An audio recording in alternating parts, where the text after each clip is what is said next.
feeling a little bit more energized than I was yesterday. So apologies if it got a little too solemn or not existential, but you know, a little too in the weeds as far as social media and YouTubing and shit. I mean, it's a fascinating conversation, but it's just, I don't know, it's one of those things that just persists, and so I don't know how beneficial it is to really talk about it. But anyhow, I am feeling more energized today. Put a little bit of caffeine in my system, which I don't usually do. And I'm ready to play more Battle Network 5, Team Colonel, of course. And I want to say, yeah, I thought I got some ships towards the end of last time that are worth throwing in here, but we got some story stuff to do first anyhow, so I'm just gonna wait.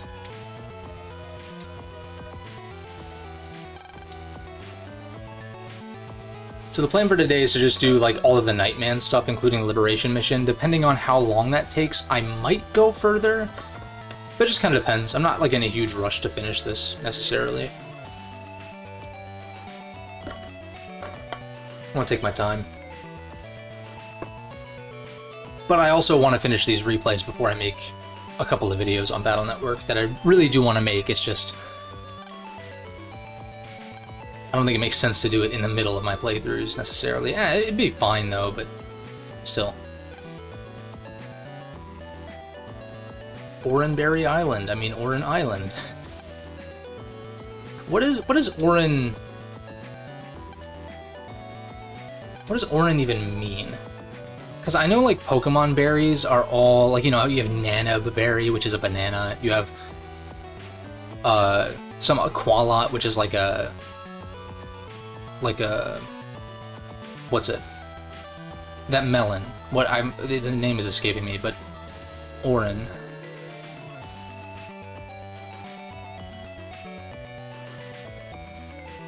Oran meaning Japanese.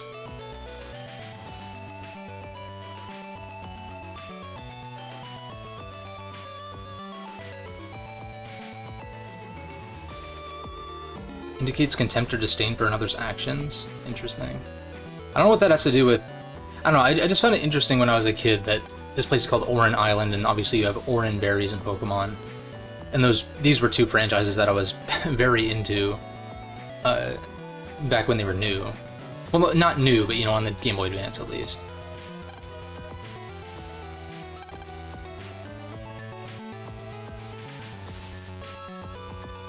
I still love the arrangement of AC/DC Town in this game. It's really good.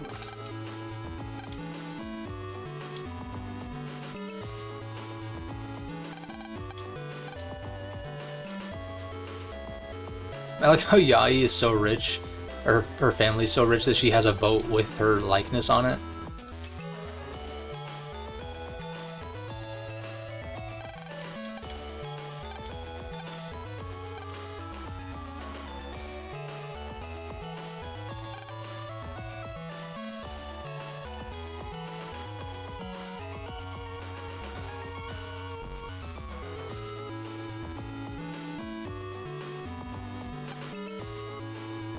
And honestly, as much as I love this game, I do usually, like, historically when I've played this game, I've mostly skipped through this beginning stuff, just to at least get my first Double Soul, at which point I feel like the game kind of hits its stride a little bit more.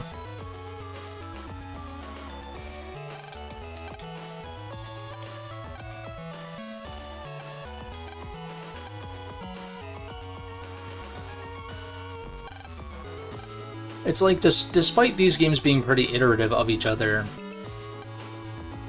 they don't... Well, there's some exceptions, but they largely don't introduce mechanics at a faster pace like most sequels do. Does that make sense? Like, in a lot of sequels, you kind of start usually with a expanded arsenal compared to the first game, whereas in these, it kind of takes around like 2 to 3 arcs to kind of have access to pretty much everything as far as like Navicust, style change / Double Soul, etc, etc. But those are really the main two, right? I think we get Navicust here shortly too, though.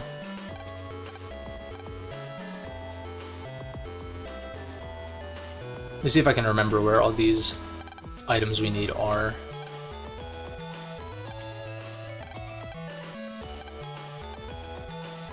The forbidden art of suit changing. Houdini.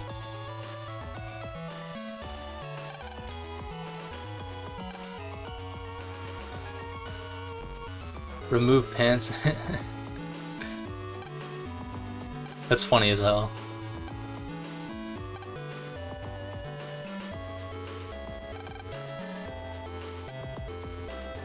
Not without paying a dear price.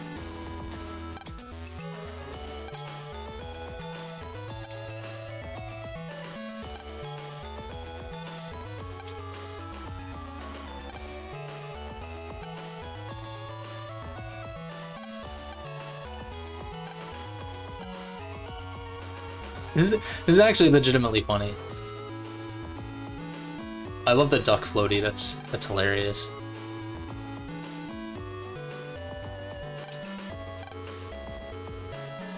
I don't know the last time I actually watched these cutscenes. I usually, when I was playing Double Team, I would skip through a lot of this shit.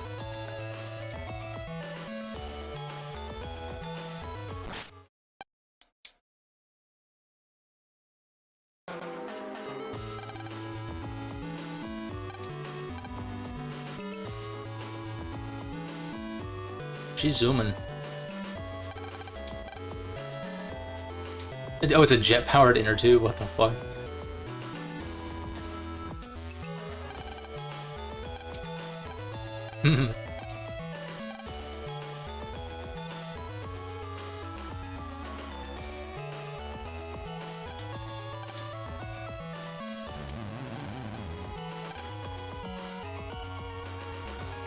Alright, so we need something for a fishing rod, we need a line, we need a hook.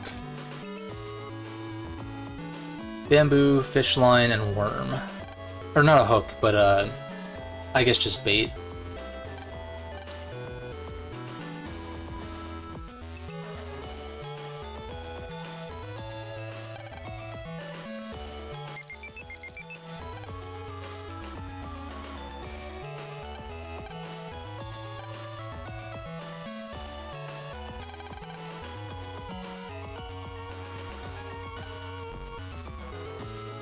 We're not counting on you, but good luck anyway. Shut up. No, I'm pretty sure I've tried similar shit to the beach trick. That's for the campfire, that's right. The Houdini. It's too funny. Alright, so that's for the fire as well. I think that's for the fire too. Although... so we need to investigate the cannons, that's right. Before... yeah. Yeah,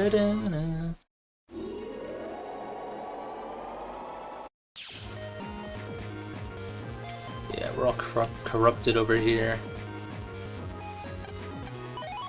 Quake. I did forget you get the drill chips from the drill comp, and those are largely better than Quake because they're easier to use. So I'll probably try to get some of those, ideally.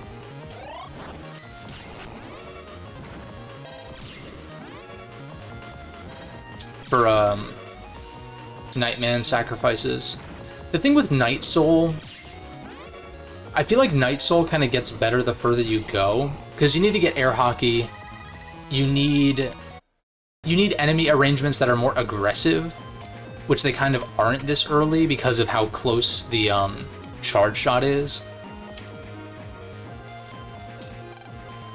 Find a way to Orin. Oh, right. That's right. Orin 3 is connected to Orin 1 instead of 2. Although I was just shit-talking Quakes, but I think I can hopefully pull this off. Apparently not. Alright, we got one. Do this. But I feel like Magnet Soul is definitely better for early game stuff. Just because the charge shot is so powerful. Unlockers, I don't think I have any yet, no. How much money do I have? 2,700.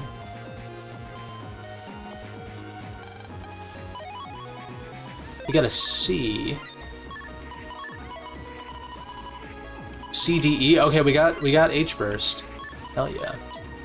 Now, let me trigger this cutscene first, and then I will arrange my folder just in case we get some good enemy drops.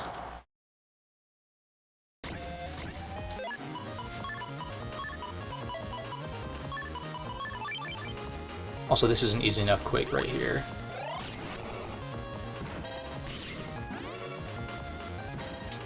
Dude, Buster Up being only 5 megs is ridiculously broken. I wonder if they... See, that's one of those things that I didn't pay attention to when I was a kid. I wonder if they nerfed the capacity for Buster Up in 6. I would not be surprised. Like, little things like that were adjusted. This leads to AC/DC 3, yeah.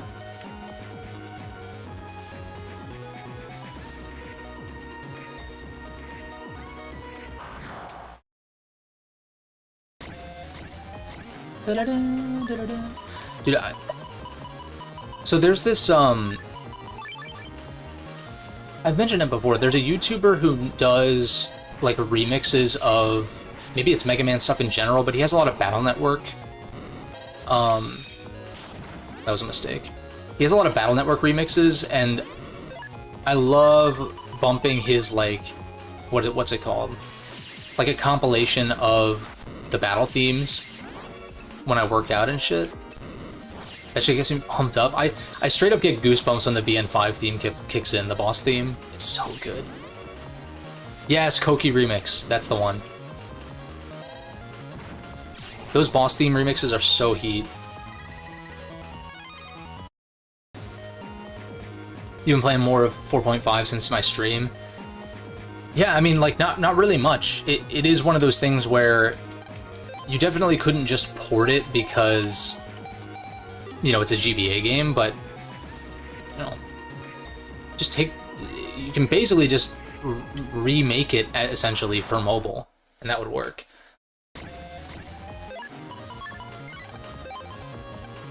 And when I think about...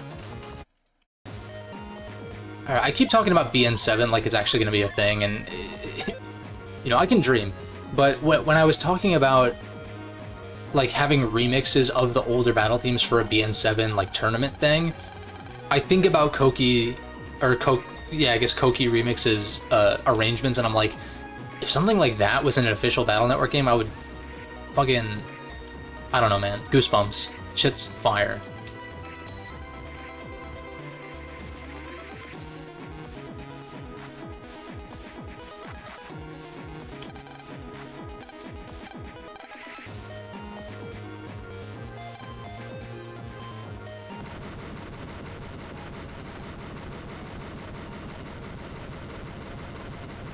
Hell yeah.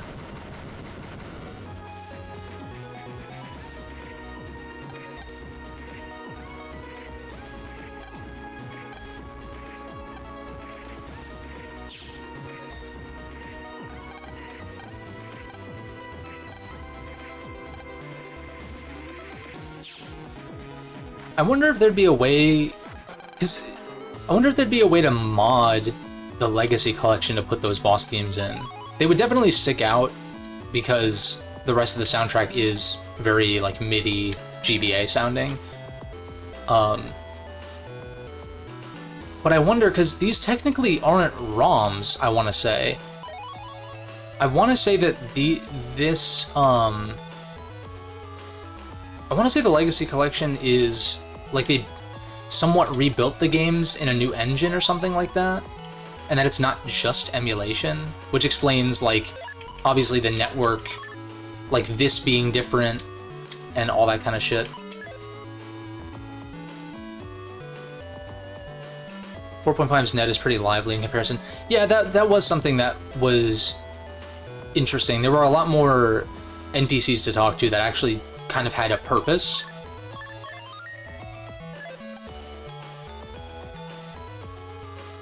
Oh, what game was it that I was...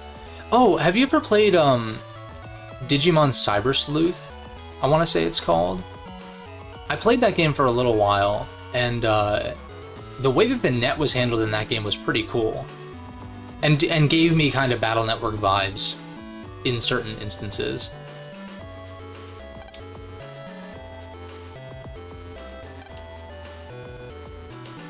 I actually completely forgot I played that game because I didn't finish it, but it was a cool game. It was just a little bit grindy when it came to evolving your Digimon and stuff. I also find, like, oh, fishing spot? Is that here? No, wait, it's on the other beach. It's over here. But the other thing with Digimon is, like, there's something about the design of Digimon that feel a little bit over-designed to me. Like, I like the early stages, but then they start, like, wearing clothes and having, like, dog tags, and I'm just like, I don't know. Where the fuck is this? Is it off the pier? Traveling through the net reminded me of the net.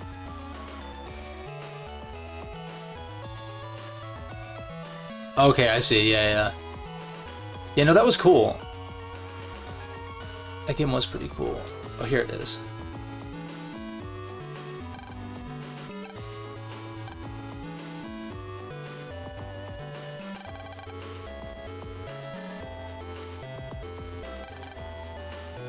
But yeah, I don't know. It reminds me of, like, just the whole Digimon versus Pokemon debate, and I'm like... I don't know, I prefer the more naturalistic designs of Pokemon, although they're kind of... There's definitely a number of designs lately that look like people in fursuits, which I'm not a huge fan of, but it's, like, fine, I guess? I'm not, like... That's the least of Pokemon's worries these days, but... I still think they kind of nailed the creature design, whereas Digimon is a little more hit or miss for me.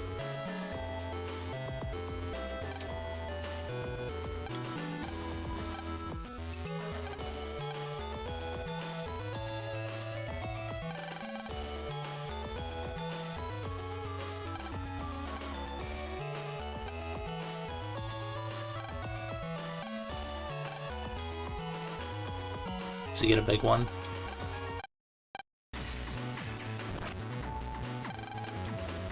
Is this theme used for anything else?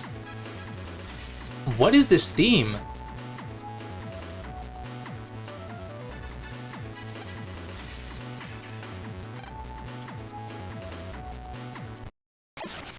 Rip. Is that used, like, I don't recognize that theme at all. They use it for another moment? Okay, I'll keep an ear out then. Not just a one-off. Pretty close to it though, I would assume.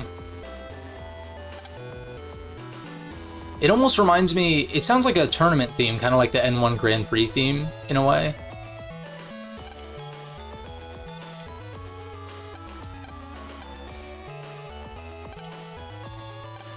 Firewood, dry grass, twig and board. Alright, easy enough. Oh.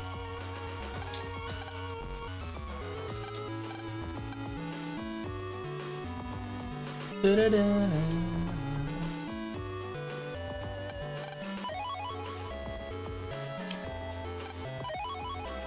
And then... Isn't this the last one? Yeah.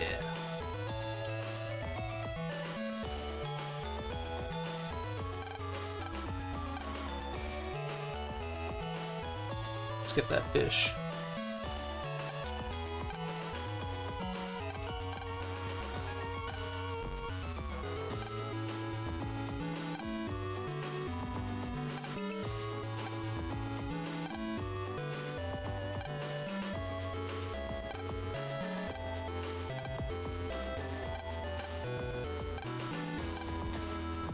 Anything to get my mind off of silly fishing.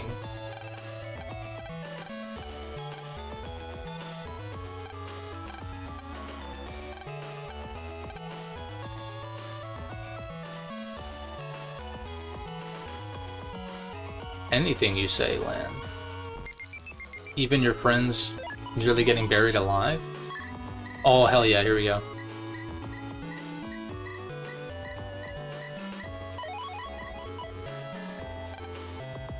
Let's go.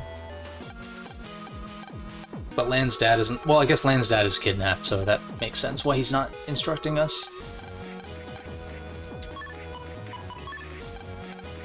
Okay, attack +1.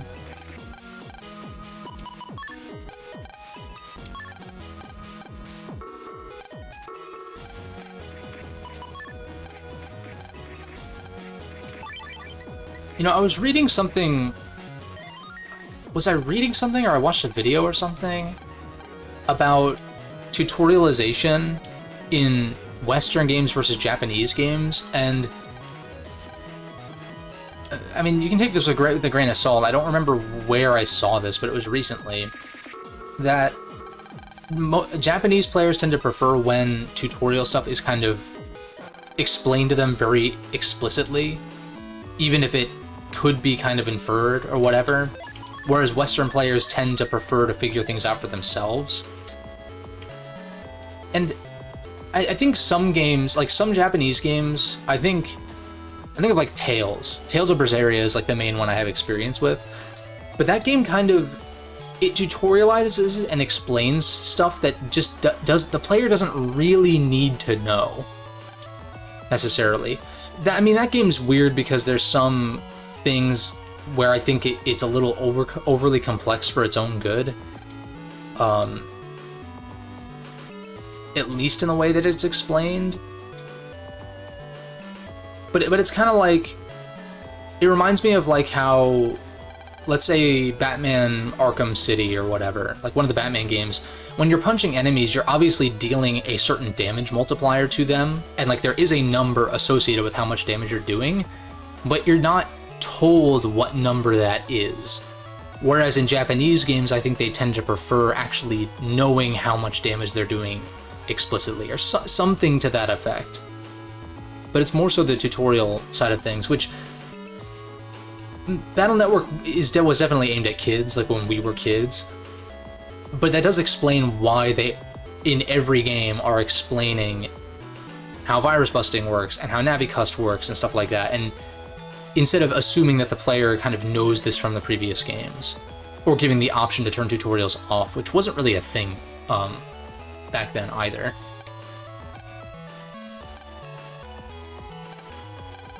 Because we had instruction manuals, which is something else to consider as well.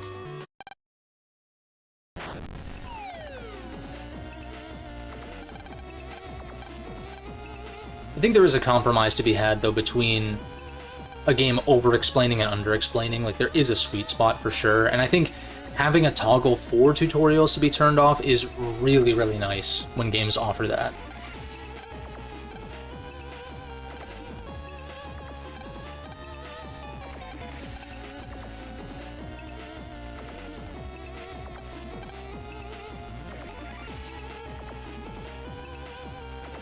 Alright, I want to say there's a reg up somewhere.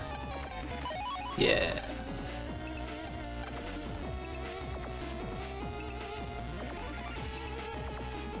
We're gonna take the optional paths first. I think there's something in one of these as well. So I'm just gonna investigate everything just in case. I want to say this... Oh, this we don't get access to until later, I think? Yeah.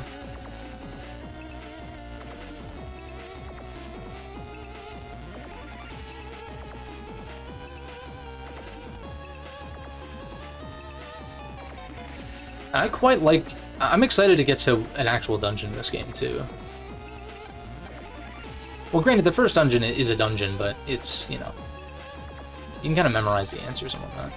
That makes sense. I mostly played JRPGs growing up. Tutorials don't bother me. Understand people feeling... Yeah, the hand-holding thing. Right. You want to know how to play. Yeah, I think... Like I said, I think there's a compromise to it, where...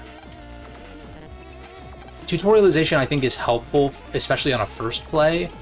But I think about, like, Persona 5, I want to say, I don't think has an option to turn tutorials off. I don't know if they're off in New Game Plus or whatever. But I think the main thing I know for me is that... Oh, wait, what the fuck? Is that it can bog down repeat playthroughs. Oh, I think now we jack into this light pole.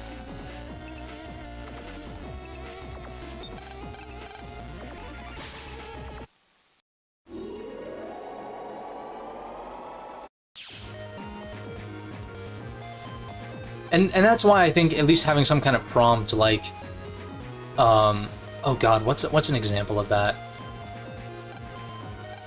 I'm sure there's plenty of examples where it's like, even in like BN4, there's a lady at the beginning who asks, "Do you know how to virus bust?" And you can say yes, and she's like, "Oh, then I guess I won't explain it."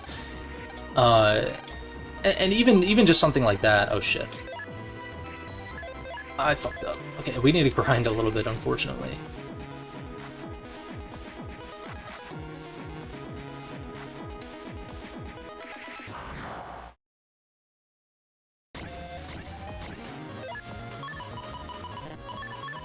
Because, you know, I do think there is something to be said for figuring certain things out for yourself, but it can be a lot, especially if a game does... Especially if a game has mechanics that are not particularly standard to the genre. Like, I've been playing some Super Nintendo games lately. That wasn't money. That's a problem. I've been playing through, some Super Nintendo stuff, and it's like I've had to kind of Google and figure out things for myself because there is a lack of explanation explicitly in the game. Oops.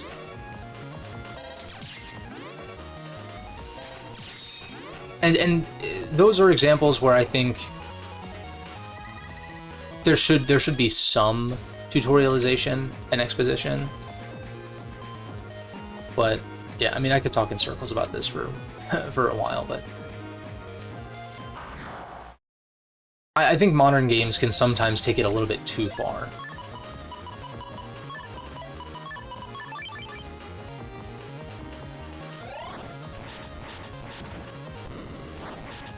Okay, so let's...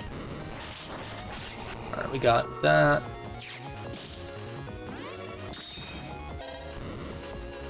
But I want to kind of... I don't want to speak super explicitly about what I'm playing right now, because I kind of want it to be a little bit of surprise when I put out the videos. Dude, I'm not getting any money drops. I think what I'm going to do is I'm going to go on the net and try to get some green mystery datas that will hopefully be money. Plus, we can check out Orin 2, assuming I can go that way.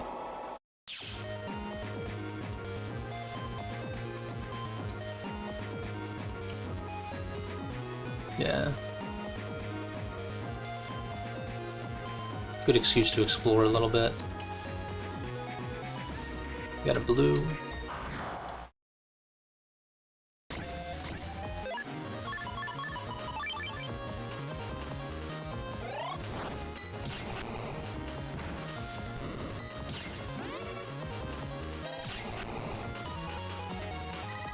Okay, there's a money drop. Nice. It's probably an HP mem or something. Vulcan. Ooh! This folder's gonna be kind of nasty, though. Energy bomb. Pretty good. I forget what's over here. This is one of those areas on the net that's a little confusing. Just a tad. This.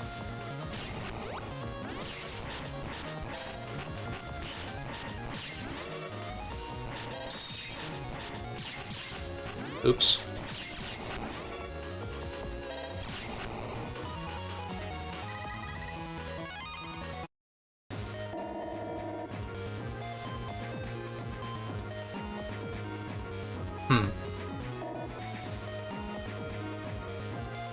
Alright, now we'll take the other way.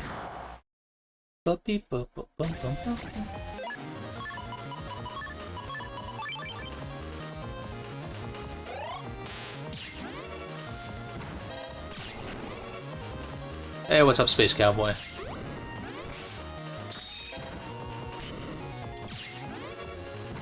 Oh, they can only move one panel at a time on that? Kinda nasty. How much money we got now? Almost there.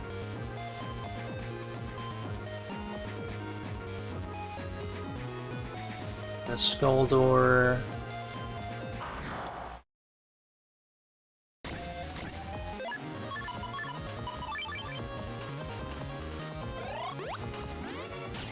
Yeah, I completely forgot that I needed 1,000 Zenny for this. I would have not bought that HP mem if I had known or remembered.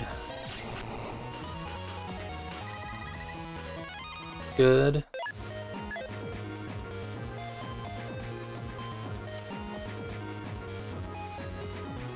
Oh, it's Potenko. That's definitely new.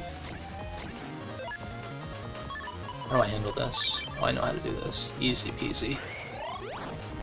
This is why you keep Quakes in your folder, even though I was just shit-talking them earlier.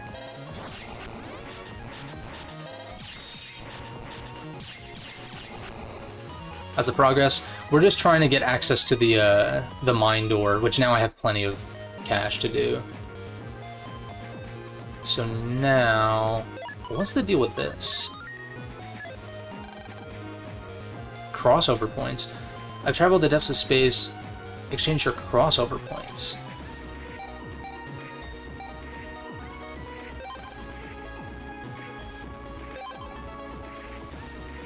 Huh.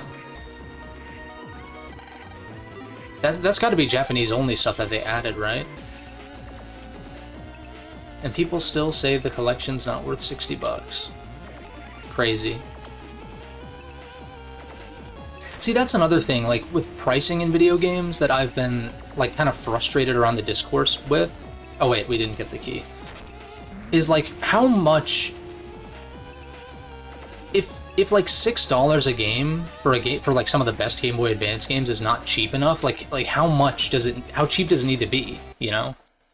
Does it need to be like free for it to be worth it? Can the camera not like be shitty?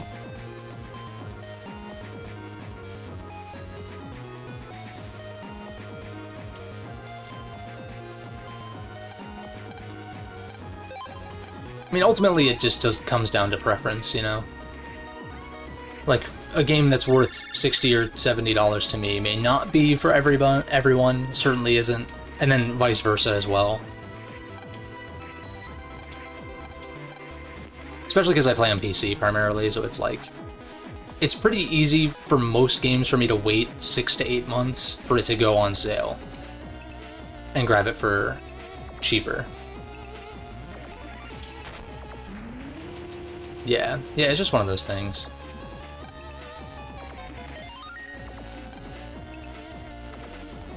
Because I know for me, like, I don't really buy that many games for full price.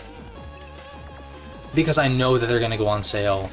Like, there's a number of games that I was kind of looking forward to this year that I still haven't gotten because they haven't been cheap enough.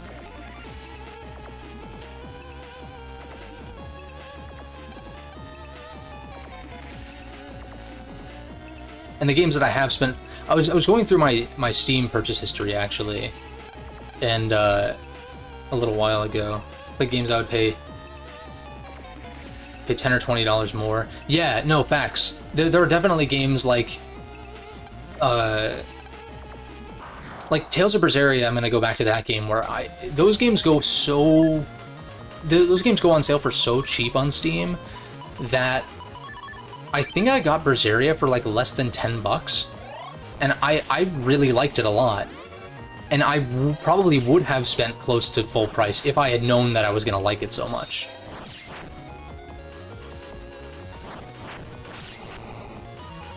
But see, that's when I try... Like if it's my introduction to the series, like, let's say... There's a better example, Resident Evil. I've only played RE2, 3, and 4 Remake, but I started with RE2 Remake... I don't know, I played that like last year, I want to say, and I got it for like 20 bucks on Steam, because it came out in what, like 2019 or something, so it was on a pretty steep sale.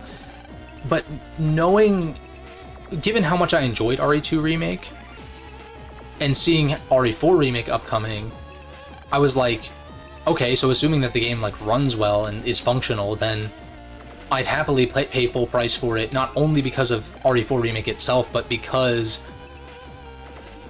I would have spent more than 20 bucks on RE2 Remake had I known that I was going to like it.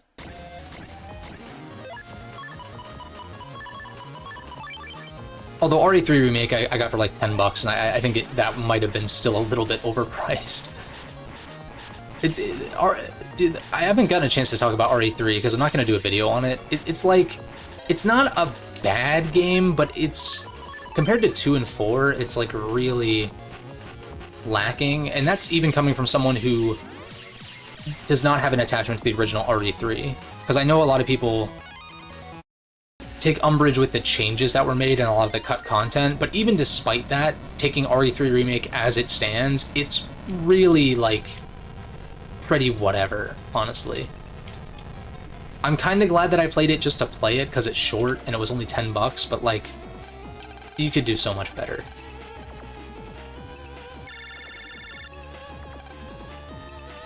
Whereas RE4 was just, man... That, like, as far as new releases are concerned, which that might... You know, I played Dead Space as well. I think RE4 is probably my game of the year so far, as far as brand new releases. If we're not counting, like, the Legacy Collection, for instance. But, I mean, again, I haven't played that many new releases. Like, Dead Space, RE4... What else? Like, the Legacy Collection, I guess you could count.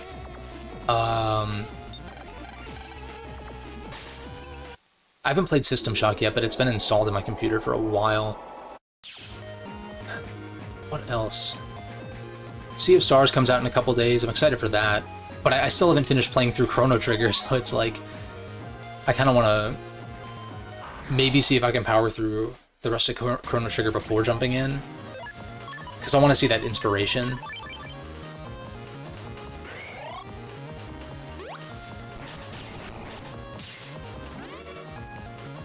We're gonna catch this guy as he falls there.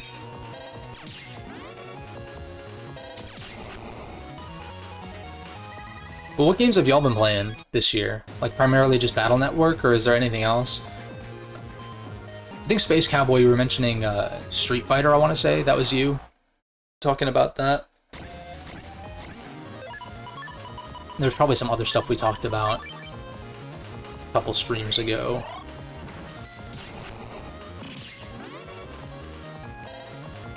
Oh, you're playing the Gunvolt games? What do you think of those? I haven't... I tried out the... Like, what is it? The dual pack on Switch? A long time ago. Like, maybe 5 years ago at this point or something. Or whenever it... Closer to when it came out or something like that. And didn't really feel it, but... Now that I've played the Zero games, I'm kind of curious to check those out again.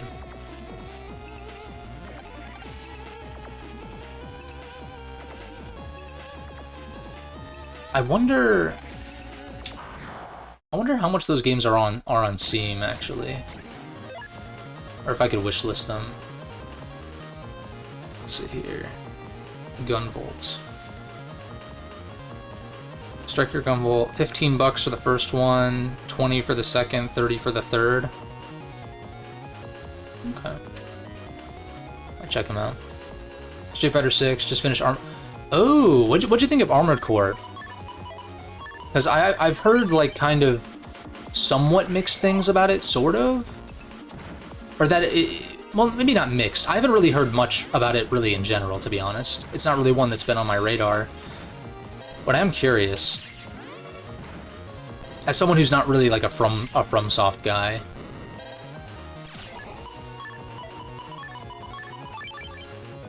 Gravity Circuit. It's the Gundam game we deserved. I'll take that as a strong compliment. Gravity Circuit. I feel like I heard about that one. Azure Striker Gunvolt has more replay value than Zero. However, Zero is Zero, and that alone is pretty big. Okay, yeah, that's fair. It's like we were talking about spiritual successors last time a little bit, with, like, you know, the Battle Network fan game, or not fan games, but, like, the inspired games are cool, but it's not Battle Network. Yeah, like, I do think brand recognition is important. when it comes to certain types of games. But I might wishlist the Gunvolt games and try to snag them on the next Steam sale. Maybe I'll grab the first one for full price, but Gunvolt has challenges attached to areas that push you to go bigger. Okay, interesting. Do you feel like the challenges like shoehorn you into playing a certain way, or does it just feel... I mean, you said it has more replay value though, so that does have me intrigued.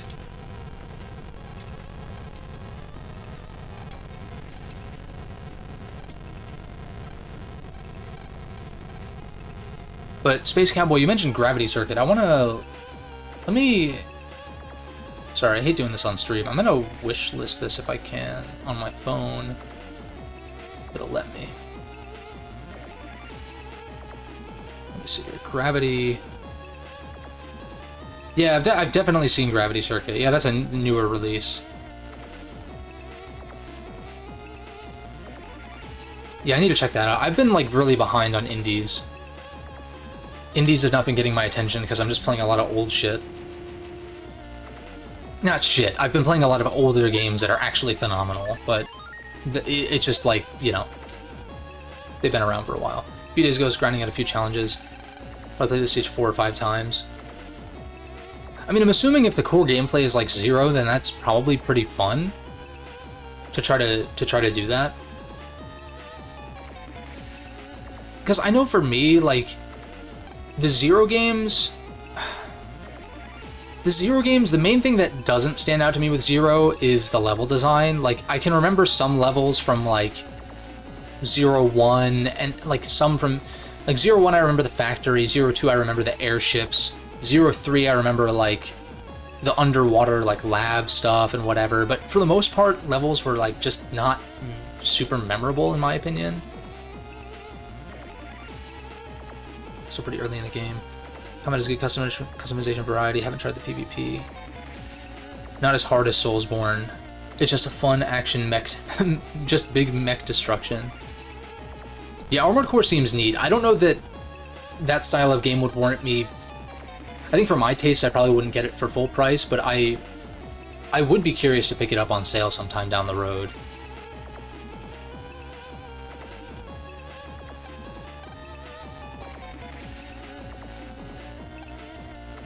It's Princess Pride.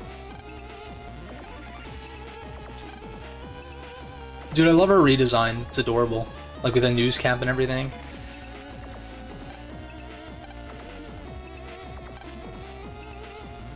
There's so much BN2 fan service in this game. And I kind of love it.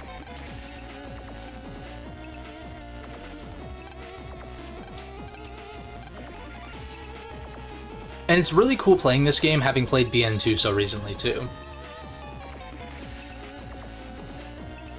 You don't have your PS5 yet, so you probably have a better experience on PC. Yeah, I mean, yeah, probably. I don't have a PS5 anyhow, so I kind of just rely on games getting ported to PC. I probably would have... Like, Final Fantasy 16 is one that I really want to check out, but it's going to be a while. That game is... FF16 is, like, weirdly contentious, though. It's one that I'm really curious to see how I feel about it. As someone who doesn't really feel like they have skin in the game. Game move for Gunvolt pretty much goes like... Play the stage casually, play it again for a certain rank and other objectives, then master the stage and accumulate high score short clear time. Okay. And do you feel like the stages are generally pretty well designed? Like, how do you feel like the level design compares to something like the Zero games?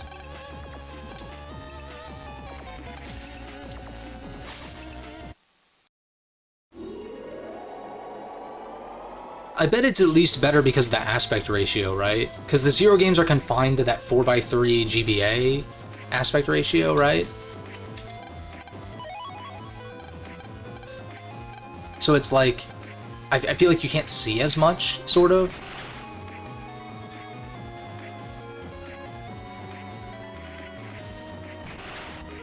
Dude, I used to have this fucking dungeon memorized, straight up.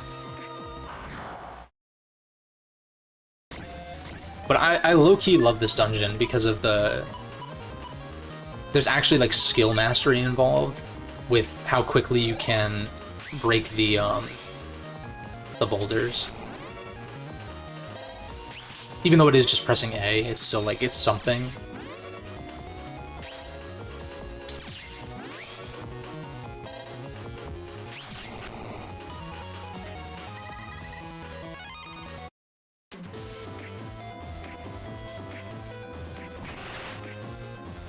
One thing I hate about... I mentioned this in BN4 with, like, the toy RoboComp. I don't like that when you're doing puzzling, you can still get into encounters. That's, like, a kind of pet peeve of mine. Each stage is different. Stages are definitely designed around Gunful as the MC. That's been very consistent. That's good. It's designed around your skill set. Because I assume there's other playable characters. Oh, we haven't arranged the folder. Let's redo my folder completely. I think it's time.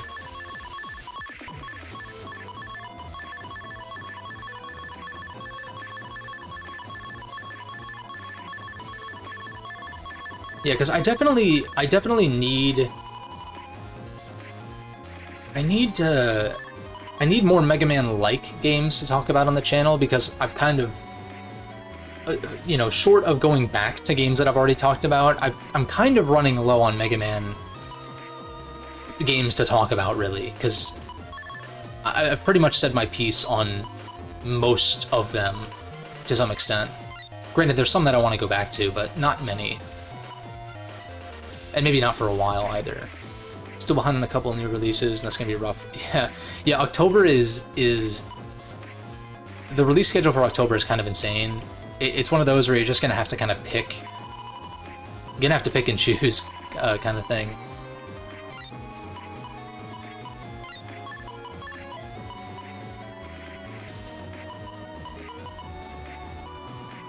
Luminous Avenger 9. Changes MC in perspective. Oh, it's a spin-off of Gunvolt. Okay, I've heard of that. Ooh, Mario RPG remake. Yeah, I keep forgetting that's coming. I'm kind of looking forward to that one. I've not really played much of the original. The main thing I'm hoping with Mario RPG remake is that the platforming is a little bit better. Because it had you platform, like if you've played the original game, you have some platforming segments in like the isometric view, and it's not great as far as perspective, you know? You don't really have a great, at least to me, like from what I remember, not too long ago, but you don't have a great grasp of like depth perception. So assuming that is better, then I'll definitely be checking that one out.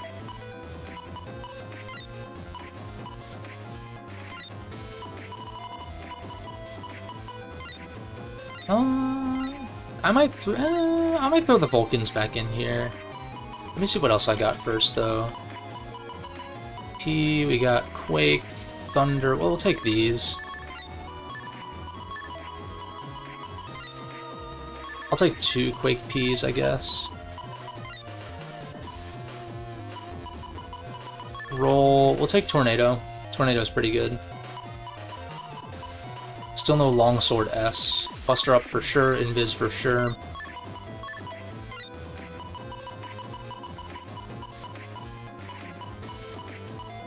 Yeah, I'm trying to remember what else is on my wish list for this year. I'm so excited for Persona 3 Reload that I'm like... Almost everything between now and then is just kind of like whatever by comparison. I'm still torn if I'm gonna grab Starfield on release. I'm kind of tempted to just wait. Because I know Bethesda games always get better the longer you wait, because you get like Game of the Year edition, the bugs get patched, you have mods, and it's like... I don't know, I'm just not like 100% sold on Starfield for full price. At least until we hear about how good it is. That's one where I'm actually kind of waiting on reviews, because I want to make sure that the game functions well. And, you know, isn't just same old Bethesda kind of deal. Oh, Star Ocean 2! I think that's November. I want to say that's like early November. I've got my eye on that one. Never played a Star Ocean game, but I'm very intrigued. I'm very intrigued by that one.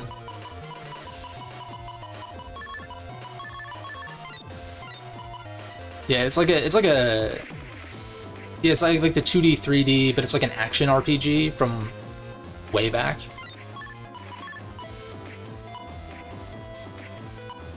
Skyrim Todd Howard Legacy Edition. Hey man, I still fucking love Skyrim. Like, that is... I mean, I haven't played it in a while, but... Dude, it's probably my most played game ever. Well over, like, literally 1,500 hours plus I've put into Skyrim over the years. Not even kidding. Yeah. Definitely falling behind. Assuming you're not already behind, which everyone pretty much is, because it's hard not to be. Airshot. I don't really need D and E synergy, because this is Program Advance anyhow. Vulcan 2 is just good, though. Take the attack plus 10s.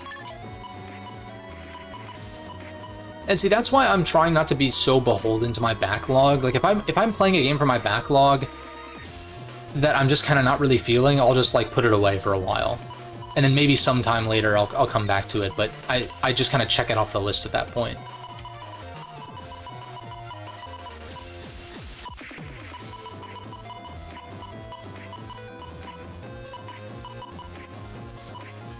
We have bees, cannon, and thunder. Oh, and Blizzard Man. I really wish I had a cannon C. That's the one thing I wish I had right now. Valkyria Chronicles 4. I mean, dude, JRPGs are so long that it's not surprising that... I know my backlog as well is full of JRPGs, but I kind of welcome it because I just love that style of role-playing game. Cactball. We don't really need these until I get Tomahawk Soul, right? It's pretty good, though. But if that's all my J synergy, it's like kind of lame, sort of.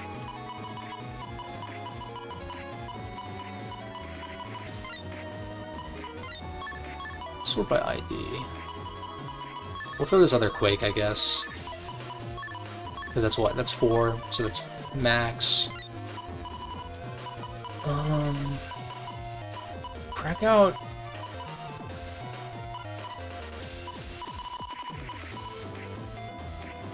I don't mind having one crack out, maybe. Infinity Strash, that's another one that I'm like... I've got my eye on it, sort of, but I'm probably not going to get it day one. But it is intriguing. The name is terrible, but the game looks cool, at least.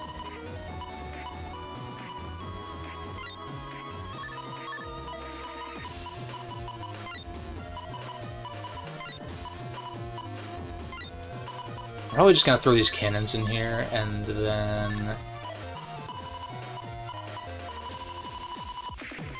This folder's actually not looking that bad. We got SRP. Do I have any other? I have more S's. Maybe just 2 Markans. I think that's fine. Yeah, it looks good. We'll keep Buster up as my reg chip.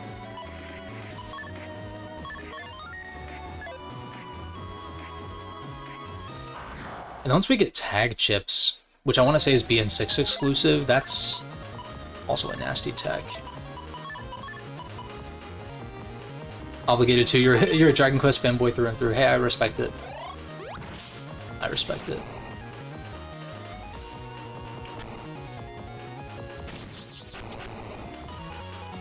See, Dragon Quest is one of those series that I haven't really, like, gotten into fully. I've only really played 9. And that was way back when. Hey, what's up, movies and critics? The Dai manga anime is one of your longtime favorites.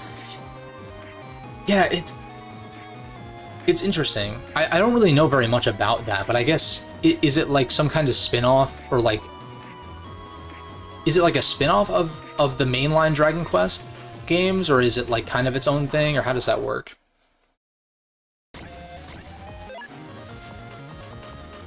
Buster Up is still low megabytes, so you can have many copies in 6. That's so nasty. Dude, like, Buster Up plus like attack ups in the Navicust plus Cybeast Gregor, like, that's so insanely broken. But I mean, I kind of love it. Like, I'm not complaining. It's just like, it's crazy that they give you so much power.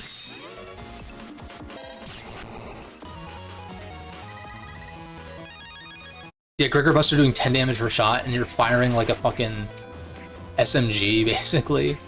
It's crazy.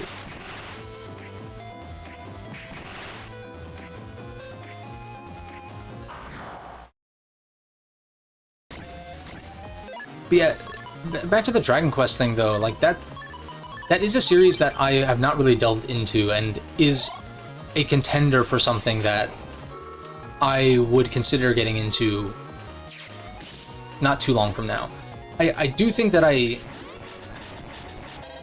want to at least start getting into Yakuza and the Trail series first, but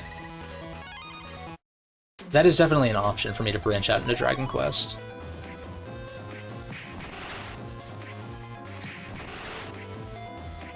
It's a weekly Shonen Jump series that came out in the mid-'80s, or late '80s, mid-'90s. Oh, it's its own story separate from the games, but it takes place, I guess, in the Dragon Quest, like, universe. But the Dragon Quest games are... The Dragon Quest games are not tied together outside of, like, the first 3, right? It's like Final Fantasy in that regard, I think, as far as I've seen. Alright, where's he gonna jump? Here? Alright.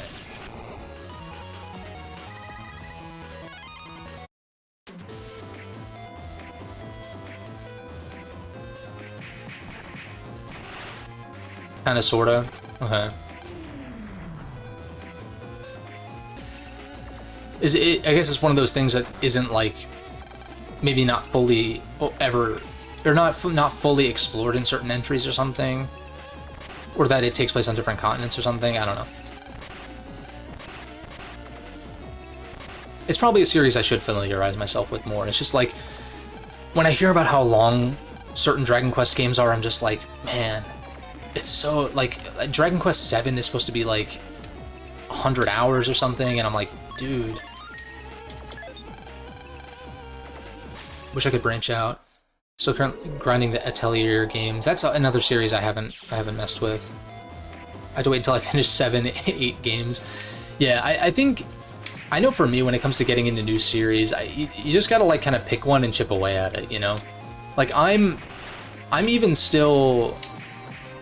I'm catching myself up more and more on Fire Emblem, and that's something that I've been really, really into lately.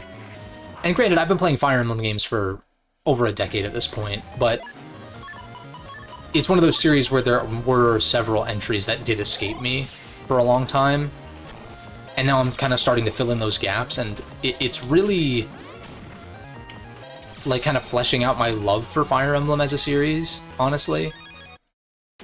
I feel like I'm getting more and more into it the more entries that I play that I missed, which is cool.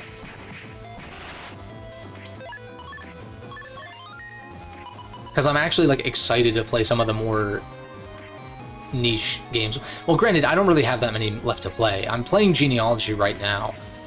And I'll reserve my thoughts on that for a video, because I want to save that for that. But I'm, like, excited to play Thracia 776, which is, like, really weird. Because that game is, like, the name is, like, not great, and it has some, like, very distinct mechanics and stuff like that, and I'm like, huh. I'm very intrigued to get to that one. Trials of Mana. Yeah, the Mana series is not something I've delved into much either.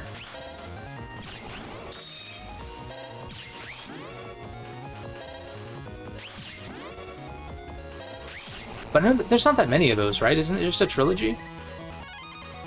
But there was, like, what? There was, like, a questionable remake, but then they did, like, a localization of it and it was good or something to that effect. I forget what the deal was with that.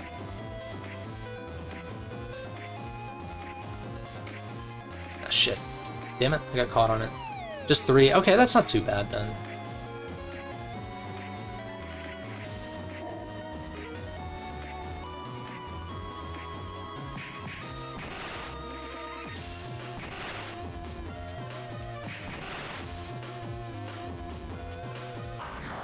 Oh, I went the wrong way, didn't I? Maybe.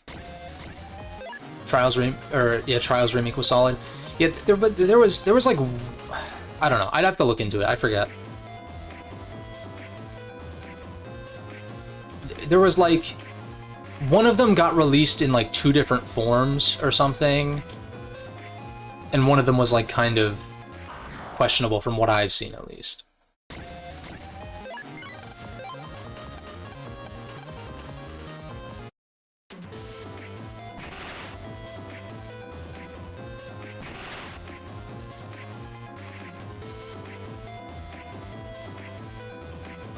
This is the right way. I want to go to the dead end for the mystery data.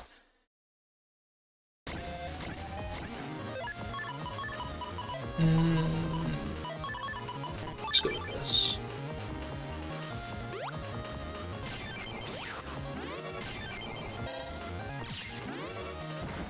Dismember it. The Rayman games, you missed your dismembered goof. Yeah, Rayman... Yeah, I'm gonna be honest, that's one that I haven't messed with the 3D games at all. I take this with a grain of salt, but I jumped into Rayman Legends, which a lot of people love, and I don't know, the gameplay was cool, and like, there's a lot of content there, but it felt very Ubisoft-y in, and this is one of the 2D ones, but like, Rayman Legends felt very Ubisoft-y in the way that like its menus were set up, and just the sheer amount of content that it dumps on you.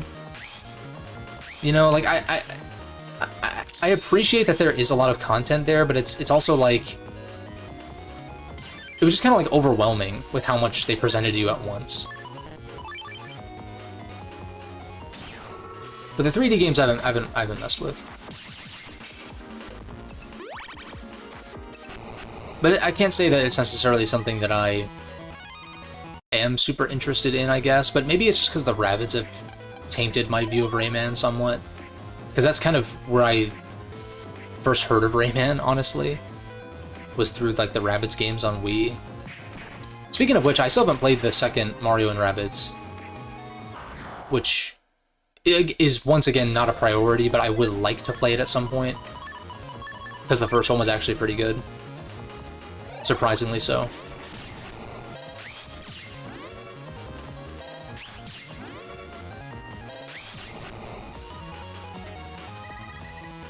But like, there are certain series like, you know, Rayman and some others that if we got like a collection that officially released, I would consider checking it out.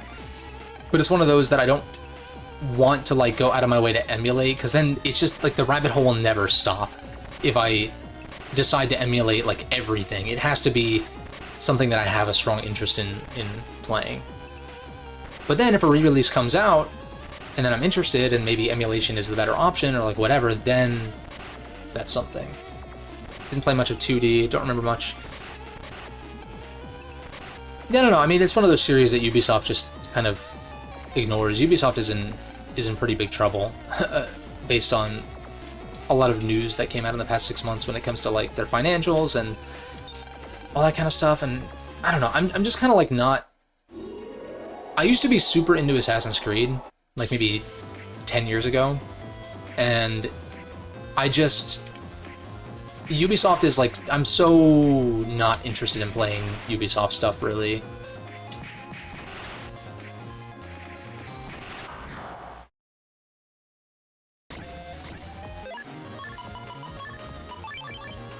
Forget how this works. Does he attack all rows? Oh, it's just a single row, okay.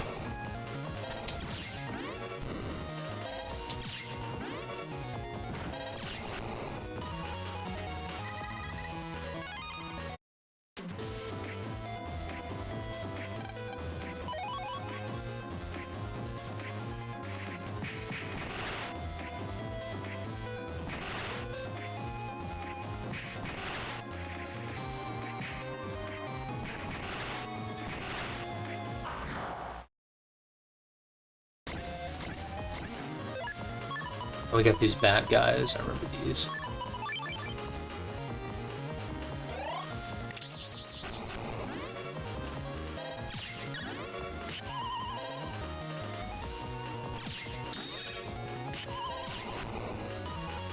Clean.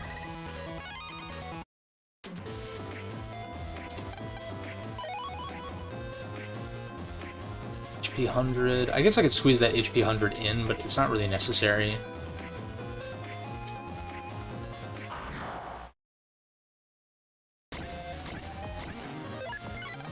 Yeah, I've got... Attention enough, Rayman 64 is only Ubisoft-related game aside from Legends. Yeah, I don't know. I think... see, the tricky thing with the N64 generation is, like, I just don't think a lot of games really hold up from that era, for the most part. There's some games that are great, like, despite the limitations, but there are just better ways to play them, really. Like, I think about... Damn it. Should have waited. Like, my first system was the N64 as well. Like, I grew up with that shit.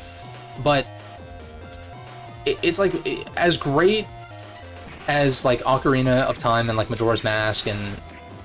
Like, those are really my, like, favorite N64 games, really. Or games that happen to release on the N64. But there are better ways to play them. Or there will be. I'm still waiting on that Majora's Mask decompilation to finish. Because I have checked out the Ocarina decompilation on PC, like the PC port of Ocarina of Time, and dude, it's the definitive way to play. They still haven't quite gotten like the models and HD textures like super accessible yet. It's kind of complicated, at least the last time I checked. But once that... Oh, right, we need to... I think I need to deactivate this over here. Once that is sorted out, and you can essentially play with, like, HD models and textures with the PC port of Ocarina and Majora, that's gonna be insane. You still torment yourself by playing DK64, collecting everything. Yeah, I've never messed with DK64 just because that game gets a lot of shit, and so I've just kind of, like, avoided it, sort of. And the thing that I've realized somewhat about my taste is that when it comes to 3D platformers, I typically prefer 3D platformers that are more level-based or challenge-oriented, like Mario Galaxy, over like the collectathon kinds of ones, like Mario 64 or... Oh no, this is the one we have to deactivate. Okay, but we had to go over here to get the stop key anyway, so... But yeah, like A Hat in Time, for instance, is a game that I checked out, and I don't know, I just like wasn't really feeling it for whatever reason, and so like 3D platformers are one of those genres that are, I guess, kind of hit or miss for me, or I'm just kind of particular when it comes to 3D platformers. I'm kind of particular in general when it comes to games. God damn it. But like Banjo-Kazooie I also... But like Banjo-Kazooie I fucking loved when I played that with like Rare Replay on Xbox.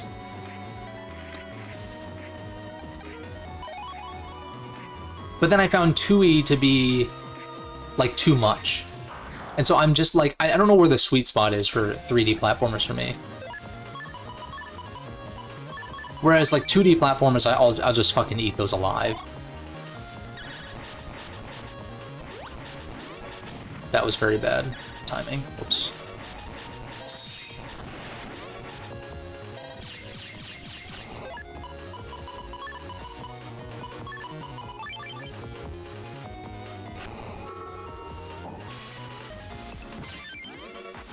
Clean.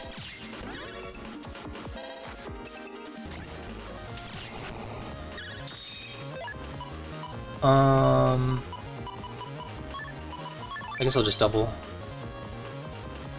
Green Star collecting was awesome. Oh, oh, hold on. I didn't read your your other post, hold up. Galaxy's levels were so interesting at the time, it definitely held up. Dude, yeah, I mean, Galaxy 2, dude, I mean, if you have a decent PC, I mean, freaking use my configuration for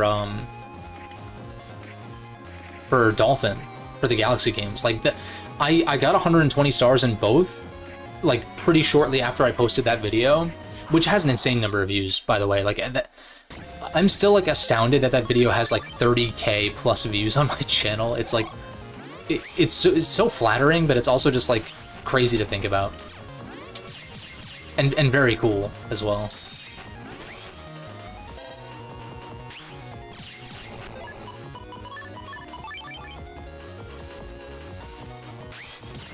But, yeah, I mean, like, those games still hold up incredibly well. I was surprised.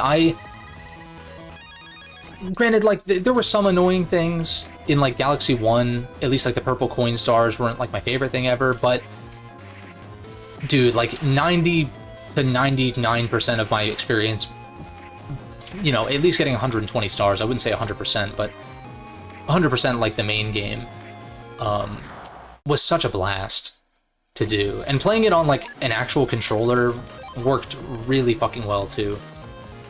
Absolutely adore those games. Far and away my favorite Mario games.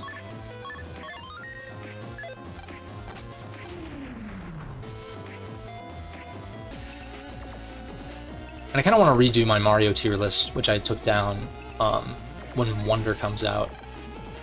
Although I probably won't include Wonder, because I find that whenever I do a tier list, like when a new game comes out and I do a tier list and include it, I feel like my thoughts on that game are not, like, solidified enough to really rank it appropriately. I feel like I really need at least 6 months, maybe even a year, after a game comes out for me to rank it amongst the others. Which is why I'm really glad that I waited to talk about Metroid Dread, because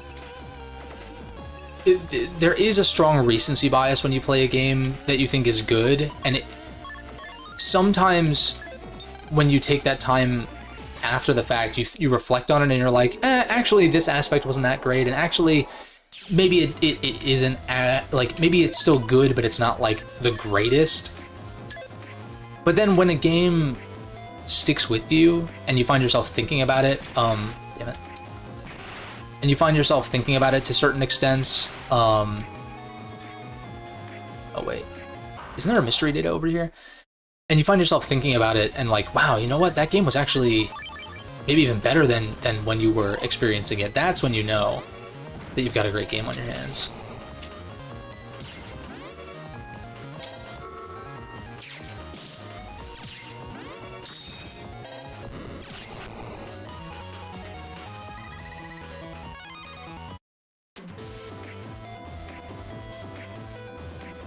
Oh no, wait, this is... oh shit, damn it.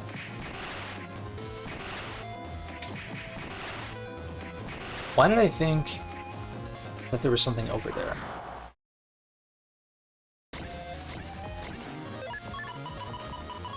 I don't want to run from this.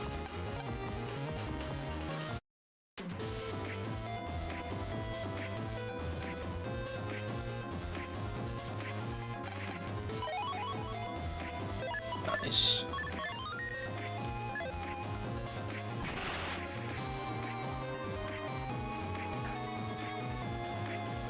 I can see Xenoblade 3 was a strong favorite for you last year. There's a lot of debate on ranking the Xenoblade games. I think 2 and 3 are similar in quality.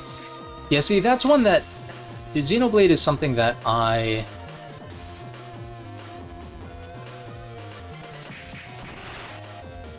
don't know. I think I've tried a couple of times to get into Xenoblade, and I don't know.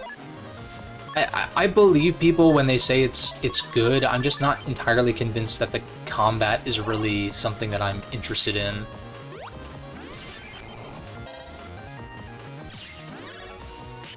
And I don't know. I try not to be too dismissive in my takes when it comes to like what I'm interested in playing. but I don't know. When it comes to RPGs, I kind of prefer if it's like... See, there's always exceptions, though. I kind of prefer if it's either completely action or completely turn-based and not something... Yeah, it's the combat. It's like, it feels too much like an MMO to me, and I don't really like the way MMOs play. Like, I don't know, I don't really... If a game is going to be... It's tricky because I really like Final Fantasy VII Remake's combat. So, there's problems with it for sure, but at its core, I like it. And that is kind of a hybrid between, like, command-based and real-time action. But I feel like in 99% of circumstances, I either want a game's combat to be 100% command-based or turn-based, or 100% action. And the ones that are kind of a hybrid, I'm like not... It's hard for me to like get into, I guess.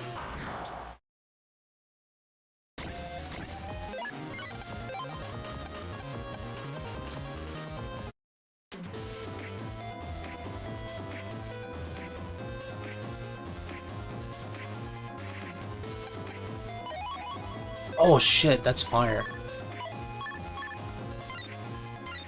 I can't believe they give you that in the blue. That's nasty. Okay.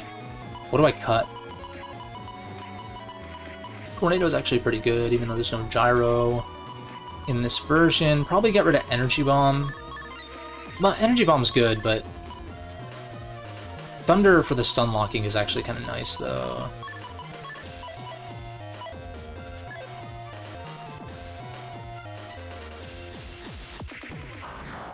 Okay, so there's the stop module. We're gonna try to save this full synchro for Nightman.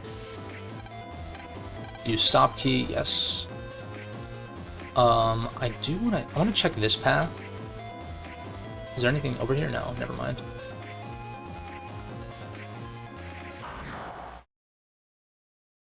Never played an MMO. To me, the combat is just Xenoblade. Yeah, see, it's like... I guess it's hard to describe MMO combat, but it's like... When you played with a friend who was notorious for not finishing games, and just kind of ran with it.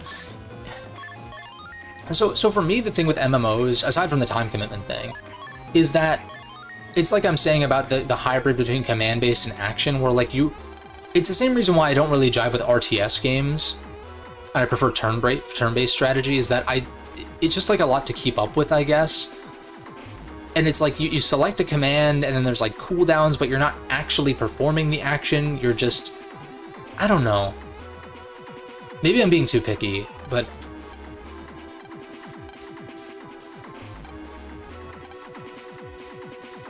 I guess it's kind of hard to explain. And of course, there's probably going to be exceptions, of course. I don't want to generalize too much.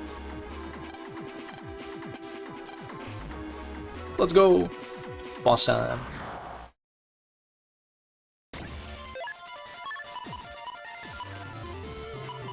Alright, so let me think. Oh, we don't have full synchro anymore, damn it. Okay, in that case, take this. Or can I manipulate you the same way I can in BN2? Yes, I can.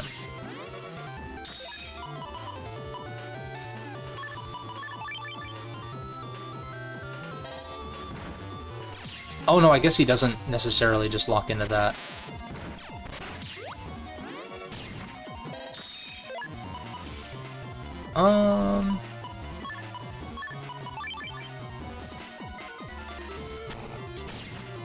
This should break him, yeah.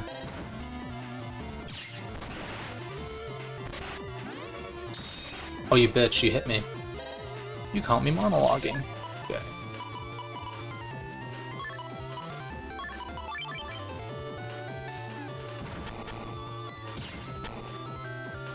Alright, we're gonna take the hit here. Never mind. Dude, I love this game's combat.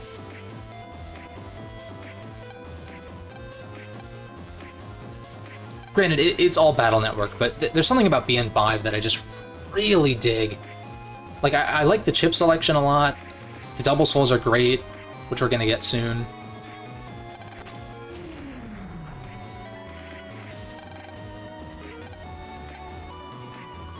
Night Soul looks so sick. Bum, bum, bum, bum, bum, bum, bum, bum. Oh god, I can't even imagine playing as a Nightman in 4.5. Yes, early Navicust, absolutely.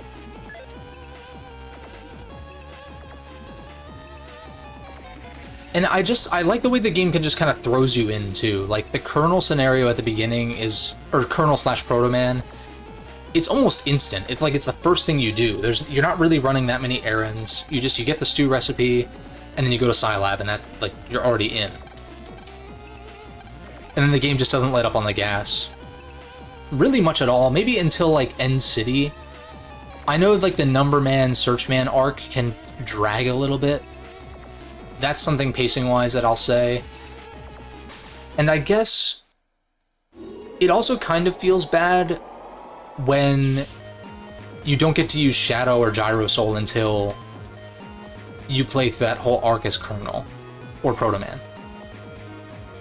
Like, you get Shadow Soul, but then you can't even use it until you get Tomahawk Soul because Mega Man gets, you know, corrupted.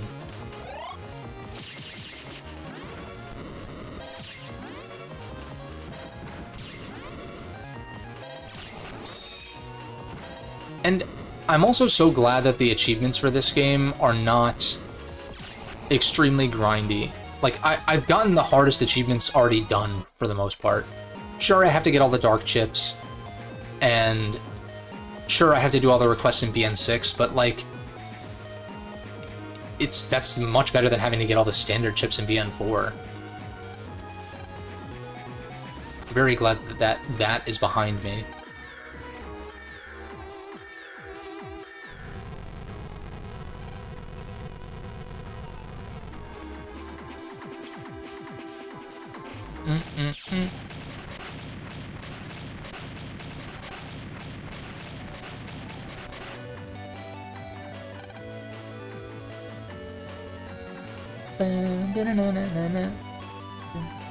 Shit slaps.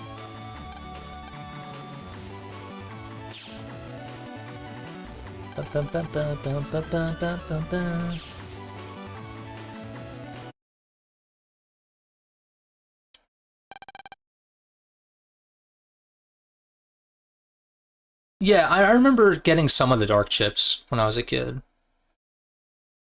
Yes, facts, Will. Random NPCs. Yeah, I know, like, Dark Sword is in Scilab and shit like that.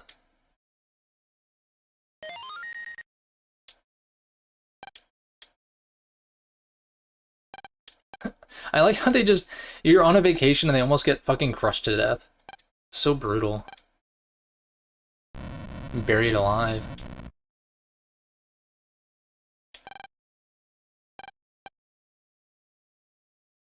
Alright, now we get to do Liberation Mission 2. Things get a little bit more interesting. And we get those penguin fuckers that I can't stand. They're probably gonna fuck up some one-turn liberations for me, actually. Because historically they've been a problem.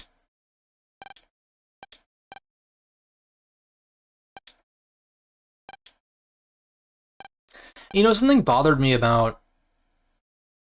I started Team Proto-Man, and something that bugs me is that the dialogue between... Or Barrel's dialogue and Shaw's dialogue are, like, identical. There's not... I get it, because it's two different versions, they don't want to put in too much work to write separate dialogue, but Shaw... I don't know, he doesn't feel like the same character. I don't know which version was made first, but he feels... The dialogue, I feel like, suits Barrel more.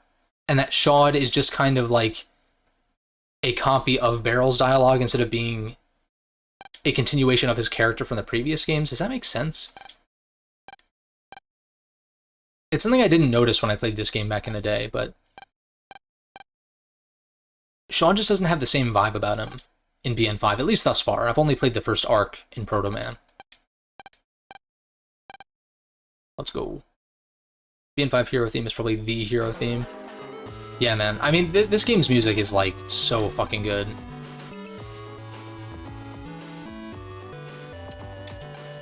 Let's go.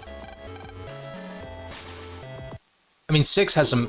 Like, dude, once we get to 6 and we got Surge of Power... Shit slaps so fucking hard.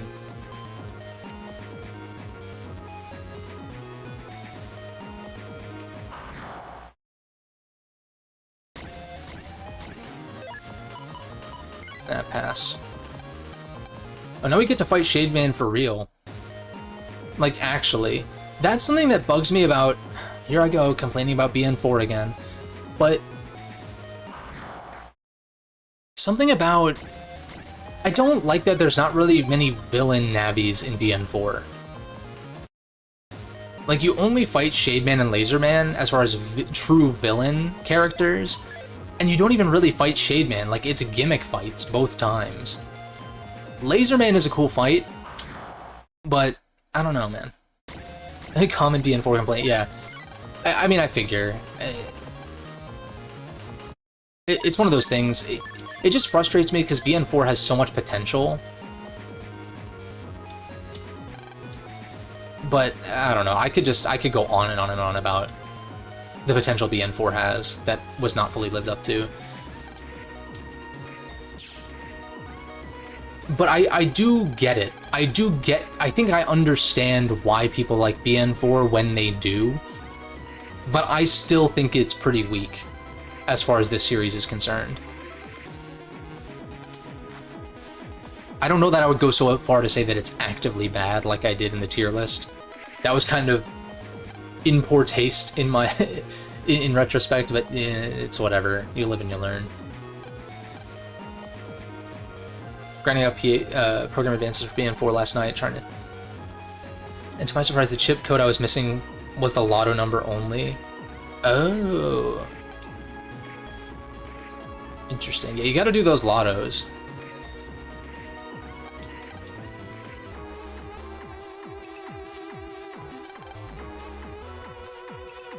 Chip codes, yeah.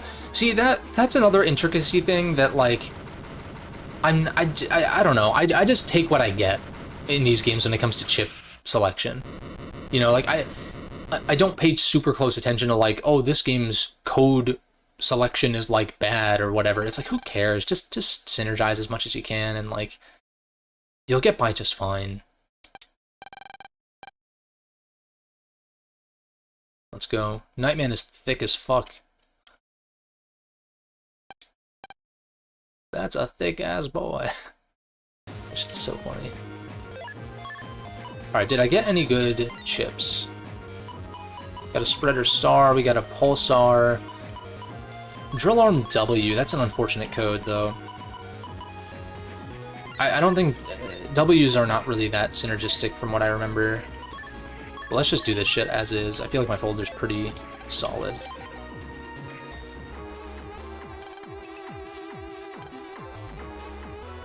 This motherfucker. The Dark Power has resurrected me.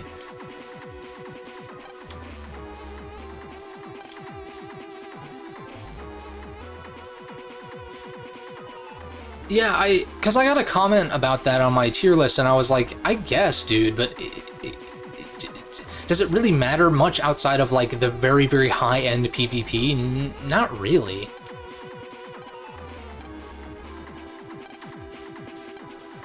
I think BN5's chip selection is actually on the better side, if I'm honest. Okay, so... I wish I could zoom out. Target phase 9. So... Longsword doesn't really do much for me. I feel like I'm better off doing a regular Liberate plus Screen Divide, and then...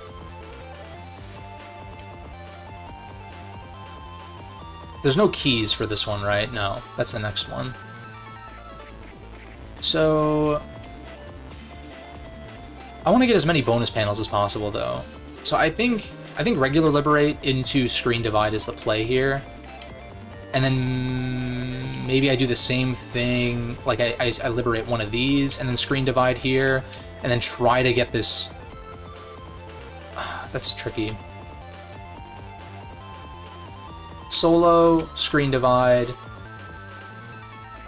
or Solo, or Longsword regular. Or, yeah, maybe Longsword, Nightman, and then Screen Divide here. That might be the play.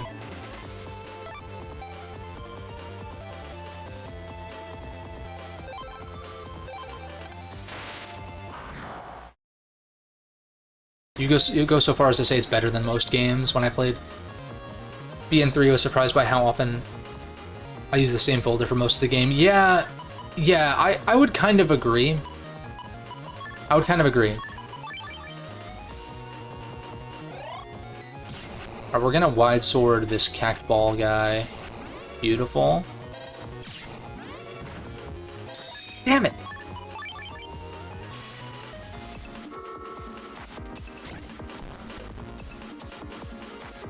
Also, it canceled my charge shot.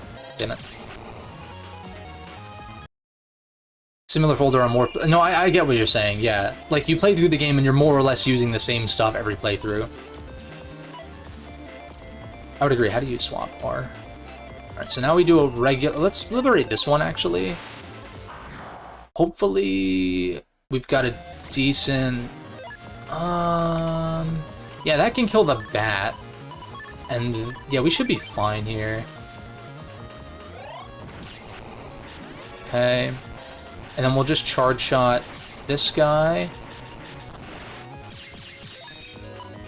And then we can just Quake him. We're good.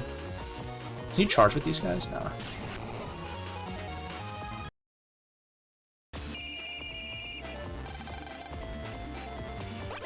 What would you do for a one-turn liberation, Jiggle? Yeah.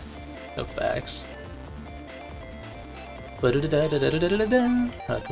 it goes. So let me think here. I definitely Screen Divide this turn, but then next turn maybe I like... I'd like to get this black hole done next turn if I can. If I Screen Divide and bonus, and then next turn like Screen Divide here,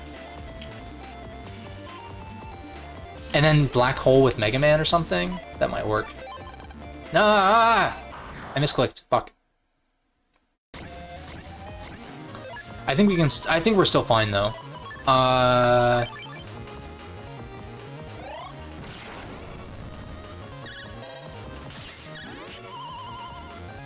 We're gonna take out this annoying one first, and then I'm gonna try to Quake this guy right now if I can. Okay. So I fucked up. But I can still recover because I can longsword next turn. Do I need a longsword? Yeah, dude, the voice acting from Double Team, that shit's iconic. These penguin assholes, I hate these guys. Okay, so I fucked up by not Screen Dividing, but I can I can Nightman here and then maybe like Screen Divide here, and then Mega Man can take care of the Dark Hole.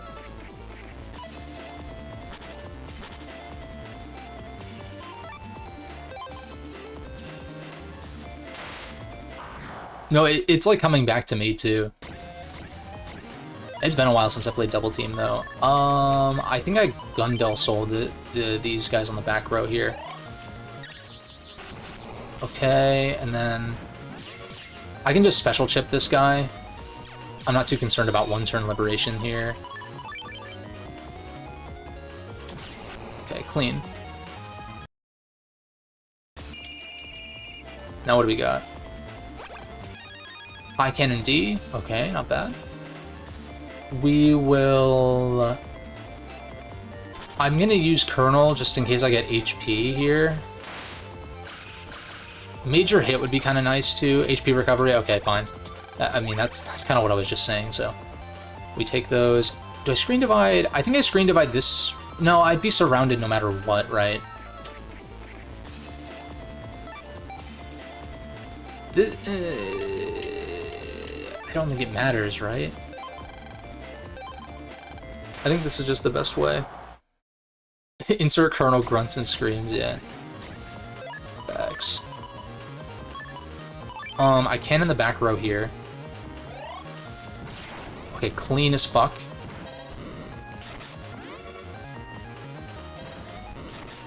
I'm very bad. Okay.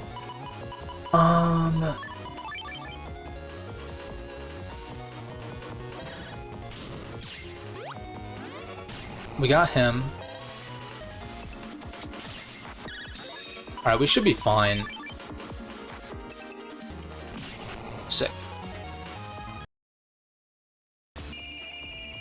See, I fucking love the Liberation missions because it puts stakes on the battles where you actually have to play well. You know, there's so many instances you can look at it in my playthroughs where I'm, like, not playing 100% optimally because, like, you just don't really need to survive. But these, like, you do need to be actually playing well or you get punished. And I like that, for the most part.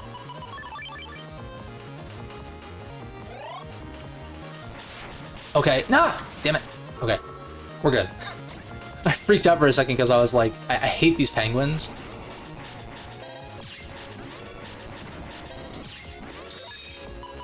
We can roll into charge shot, we're fine.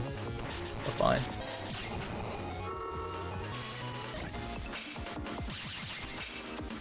Yeah, I would say Nightman is pretty useful for Surrounded because you're more likely to be able to charge shot dudes because you have such close range on either side. Okay.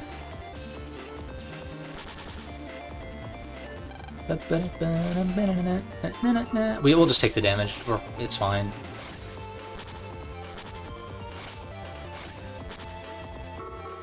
Alright, Nightman takes 0 damage anyway, so... yeah. Because he's fucking thick. Okay. Now... I don't really care about the item panels, really. We just regular liberate this. Longsword... I should have a spare use, like, for doing this. I want to say... I just regular liberate here. And then longsword, and then regular liberate one of these. And then if I have a spare turn to spare, then I can just come back and do this to get the bonus panel if I really want to.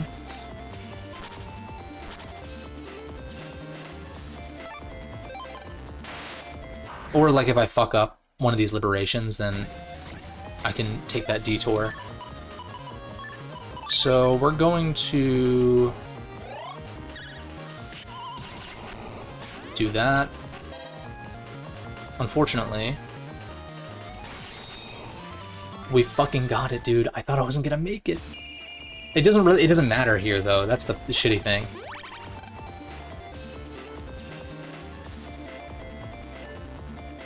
Now I longsword this.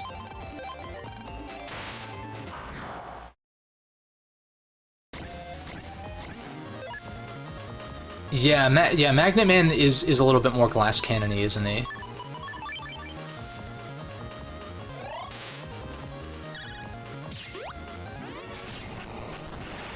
I should have put that on the top side. I think I just roll into charge shot on the bat once I take care of this cact thing.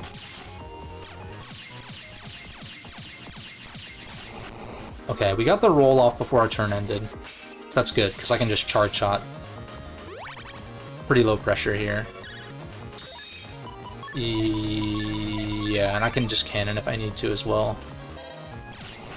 Bingo.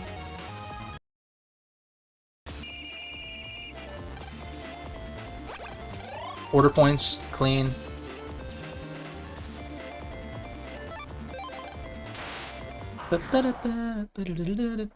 Shit slaps. Okay. I did not mean to not take his special chip. That was a mistake.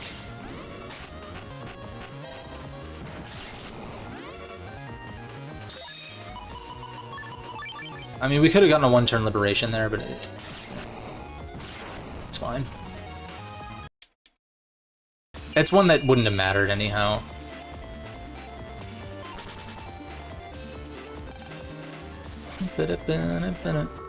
Nightman's not close enough. Usually I'm better about keeping them close, but eh.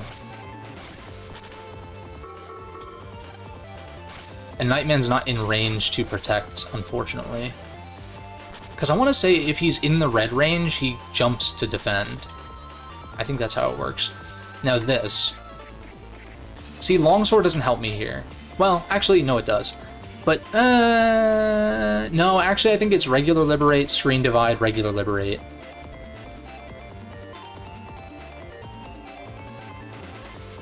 Yeah, I think that's... Do I want to take Nightman for the Dark Hole? Let me think. I'm going to be one side surrounded, so probably not, actually. If I was fully surrounded, then yes. But we're going to use Nightman here.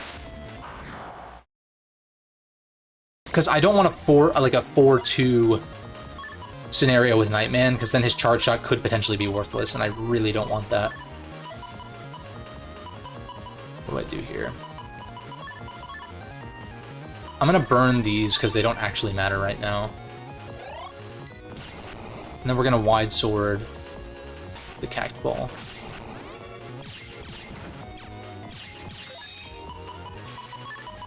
And then we'll just special ship this guy.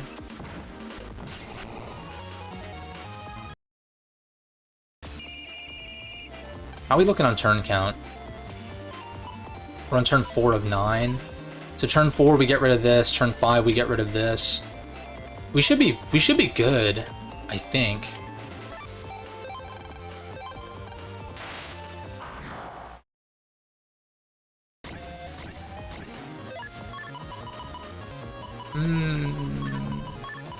Well, I handle this. I think I cannon Mr. Bat back there. Yeah, and then we just... Come on, step over. Fuck you, you fucking Metar piece of shit. God damn it.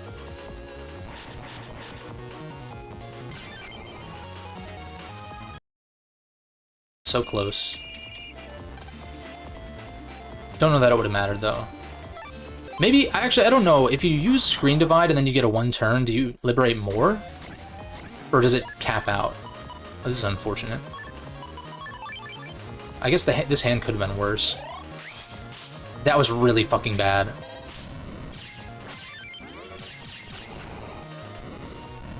Okay, we should be fine, I hope.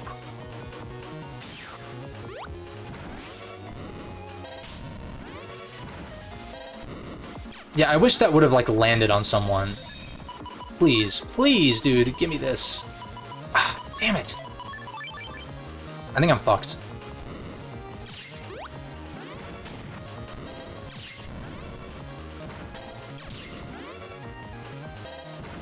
That's bullshit. Fuck this garbage.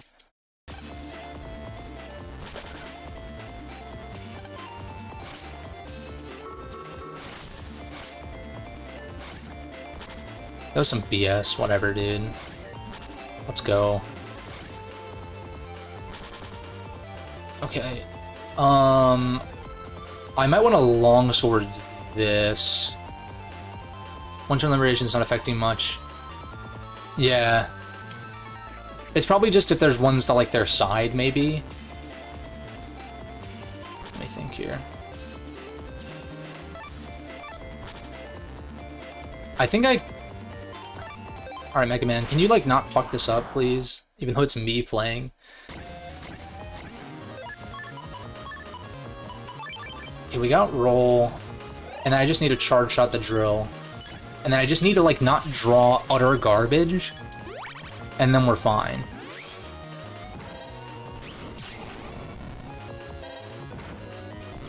Oh my god, that was bad.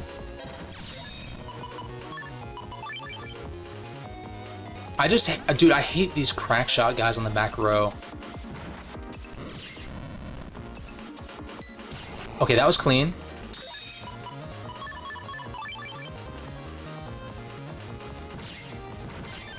Okay, thank you. That's how it should have gone the first time. We got this. He goes, and then... I want to see I screen divide and then have Nightman clear this. And I actually don't want to 1-turn liberate because I want Nightman to be completely surrounded.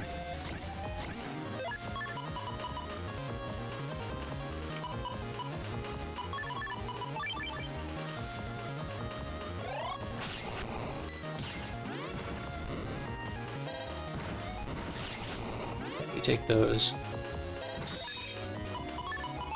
Oh wait, this is super free. Okay. We get that. I'm gonna save that bonus panel for Mega Man to maybe get some health. I'm gonna liberate this dark hole, which is actually kind of a decent orientation here. In which case, I'm going to use the special chip on...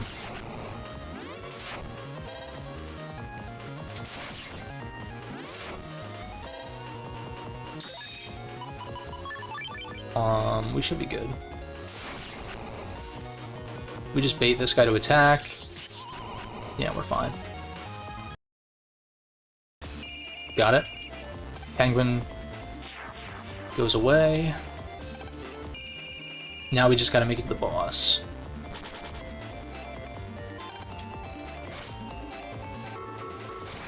Clean.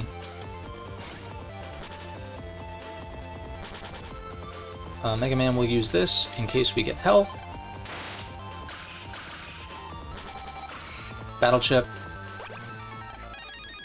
Ooh, that is nice. Oh, we can't save, that's right. What's the play here? I want to screen divide here, so that way I have as much leverage against this guy as possible. Which means I want to regular liberate one of these. So I just regular liberate twice then.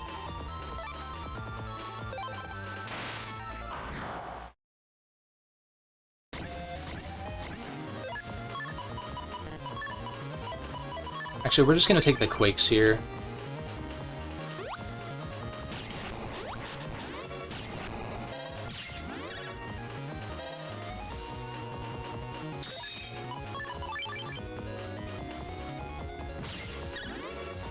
It's weird that it canceled my charge shot.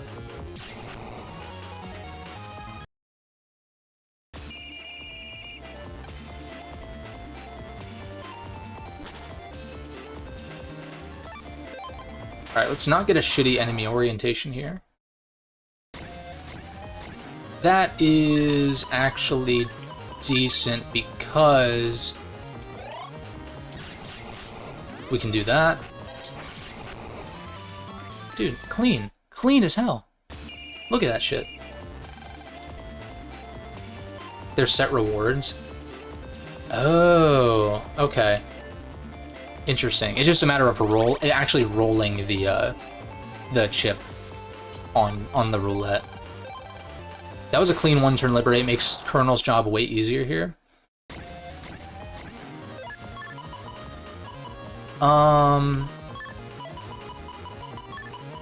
I just want to burn these chips, I think.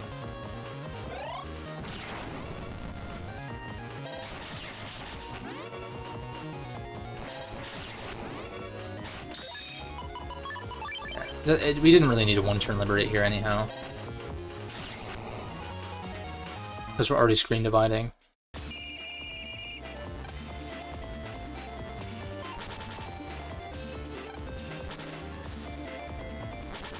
Now, we're on 7 of 9.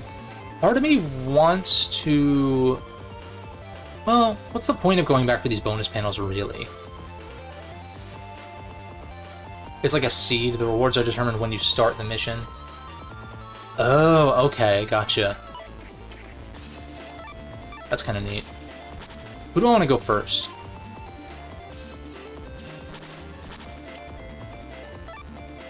I guess it doesn't really matter. Shade thing, I have you now.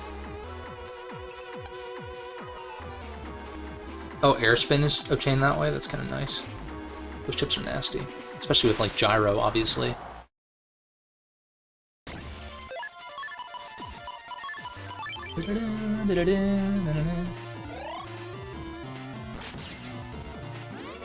Alright, go front row.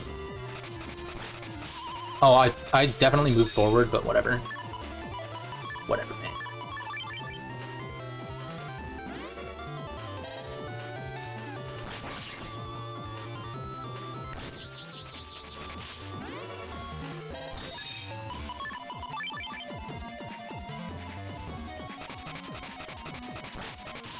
I definitely moved forward there again. Whatever. We still got plenty of damage on him to where this is going to be a piece of cake. If I can get another charge shot off, that would be insane. Not quite. Alright, that's fine. Got more than half his health down. Which has me kind of tempted to go for those bonus panels. How many did I miss? Just that one? Got some item panels. Like, do I really care, though? No. And just in case, I'd rather just finish this in 7 turns. In the instance that I do not get a lot of damage on him with Mega. I saved that for the Program Advance. I think I just lay off the Buster up right now.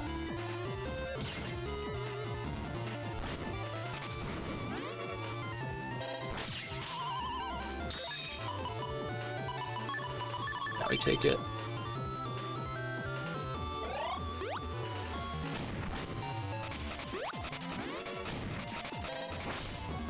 Ooh.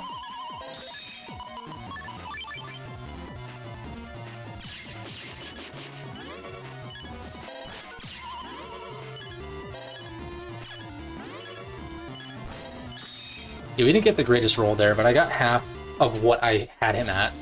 Got from 260 to 130, so this should be it. Oh, we can invis. Okay.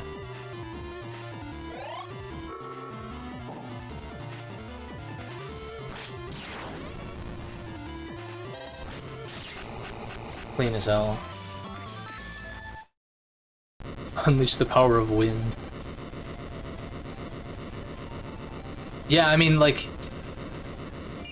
I don't remember what Gyro does specifically, but, I mean, Wind Soul is one of my favorites in BN4, if not maybe my favorite soul in BN4.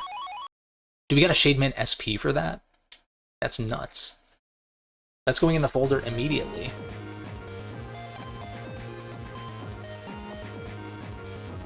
I'm assuming that's the best reward you can get, so I guess if you're 2 under par... Because I want to say on Blizzard Band I hit exactly the turn count, or maybe I was like 1 less, like 1 under par. Your defensive powers would be a great asset to us.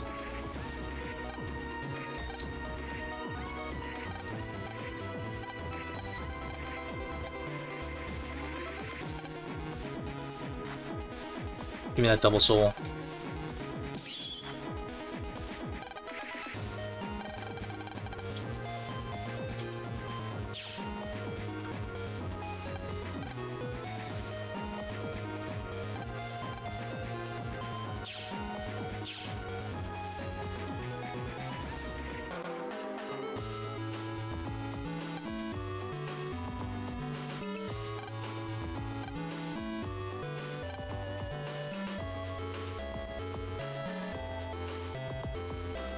Oh, there's a input code for Shademan.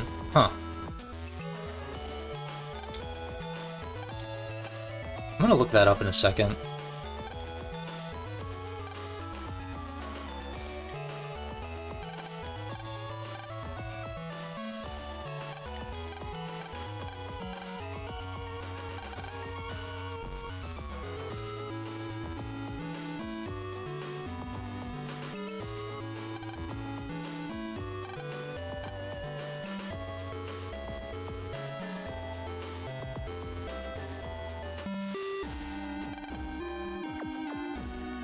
There's a band of petty resistors puttering around. Regal is so much better in this game. Also, his portrait looks a lot better. That's for damn sure.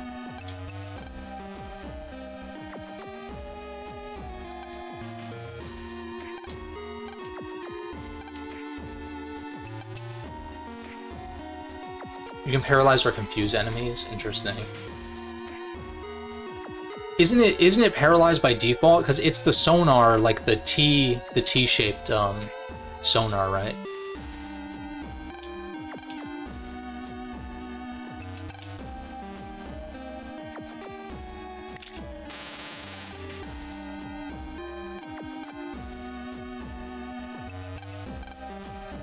Dude, Cloudman is so ugly in this game.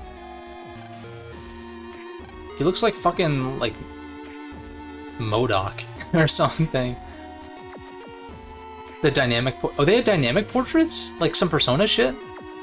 In Double Team? I don't remember that. Huh.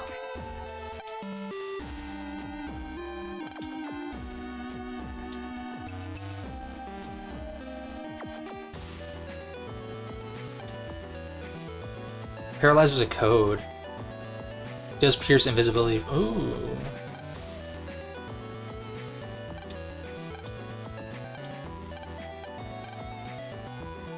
Let's look up those, let me see here.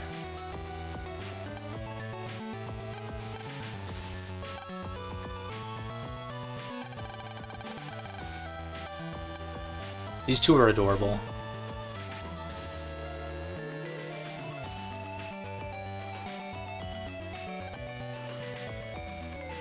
When Regal turns good and literally looks like evil Buddha. What the fuck are you talking? I don't remember that at all. I'm gonna have to look into this. Oh, it's the dawn.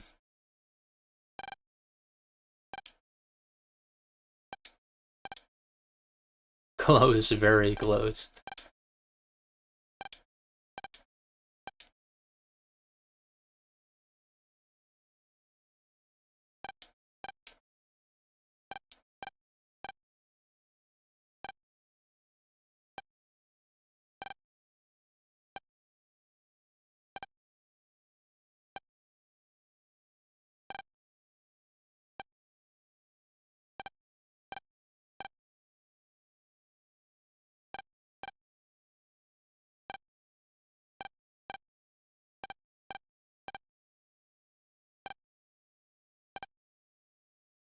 Let's go, Lan.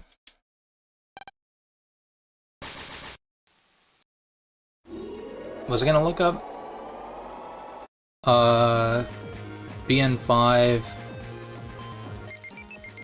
command codes. BN5 Gyro Man series, hold L and R, and Gyro Man will focus his Gyro Air Force on one enemy. Search Man, press A and B when targeting to have Snipe Gun destroy the target's target's held chips. Colonel series, before Colonel attacks, press left and B to flip the direction of screen divide. Shade Man.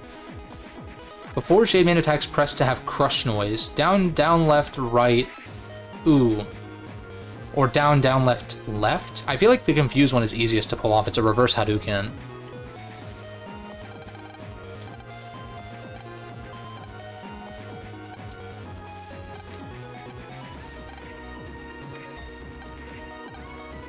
Double Soul, Night Soul.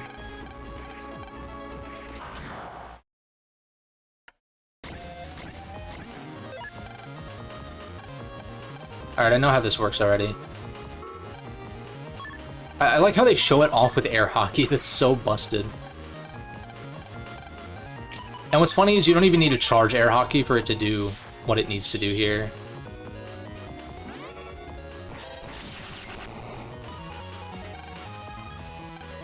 It looks... Dude, Night Soul looks so cool. I love it. I was obsessed. Like, I'm still kind of low-key obsessed with the designs in these games, but, like, when I was a kid, I was super obsessed with the Double Soul designs.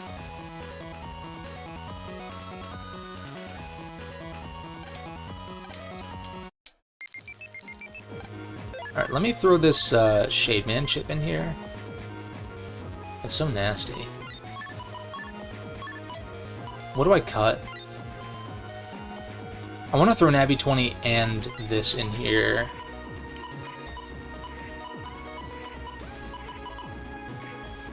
The stun is good here. I like the Thunder into Quake. That's pretty powerful. We've got Life Sword plus Area Grab. Maybe I cut the Crack out. Definitely cut the Crack out for that. And maybe one of the cannons?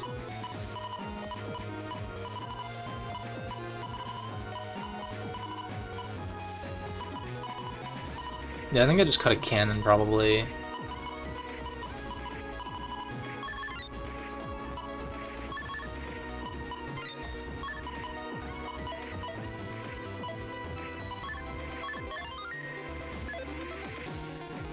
I want to test this out. If I can... If I draw Shade Man, I'm going to try this. I did not draw it.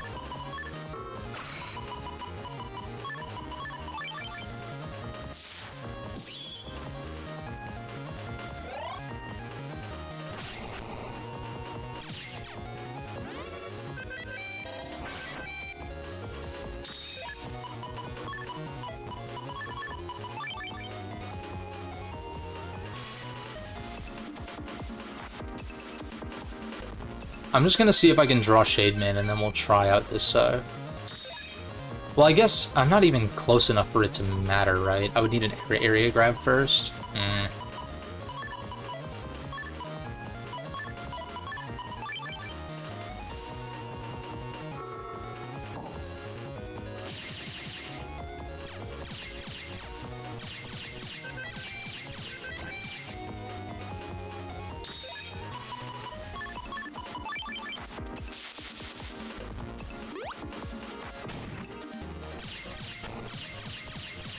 I'm sure I'll draw it eventually.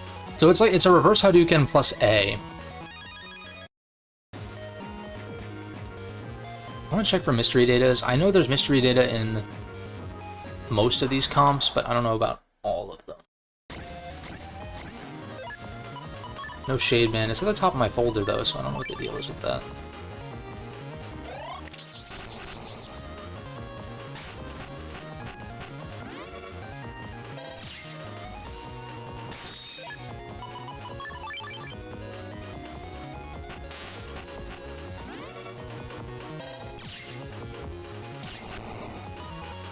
Whenever I look at Gyro Soul, it always puzzles me why. Couldn't have just been Glide Soul? That's a good point. That's kind of a, that's a good point.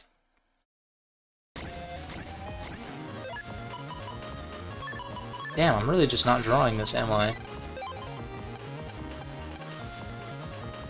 I want to check something first. Can I go into Higsby's? Is that available now? Nope.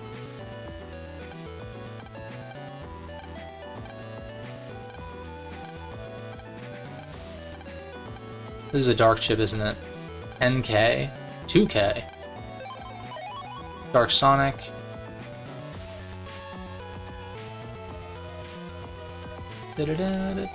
What? But do you like ice cream? Of course I do.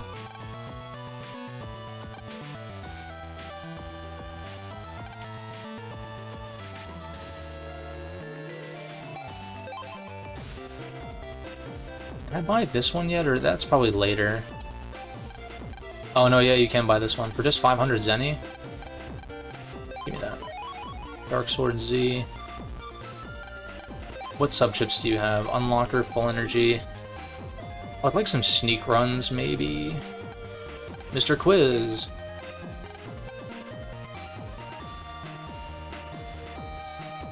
Yeah, Dexon Mailer. Well, I mean, yeah. I wish Glide had done, like, something. He does stuff in the anime, which is cool, but, like, eh.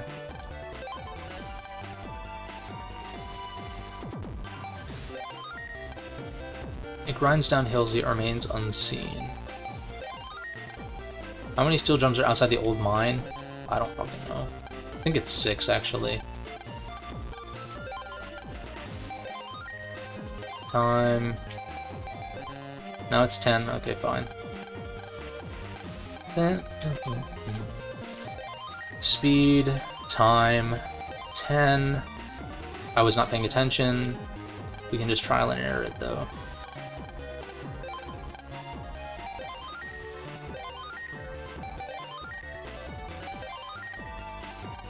This sport is a bit scary because people hit, throw, and steal baseball. Oh, it's a dark chip for that? Really?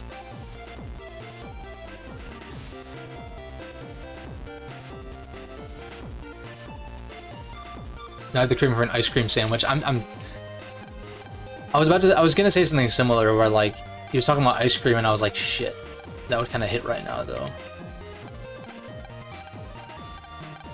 What is she? What? A change of underwear.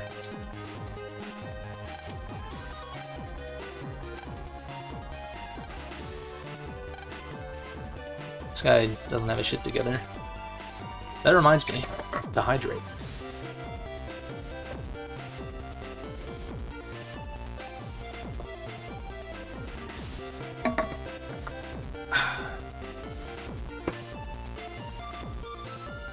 Refreshing. I don't think there's much else to find. Lotto number. We can't get into Higsby's yet, though. Inside out. I mean, some people do that.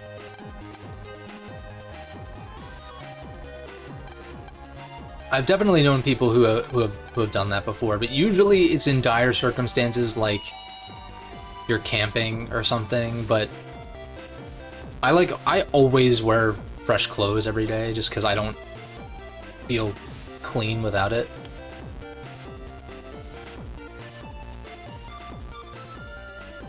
You had to pick a Pokemon for Hub to have a cross with. Who'd you pick?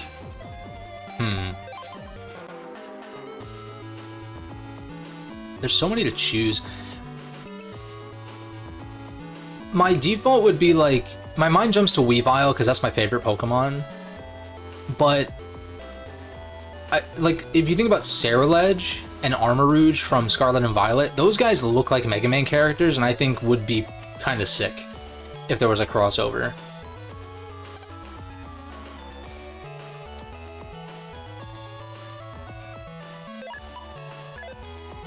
So maybe like either Weavile or one of the Ghost Fire guys from Paldea.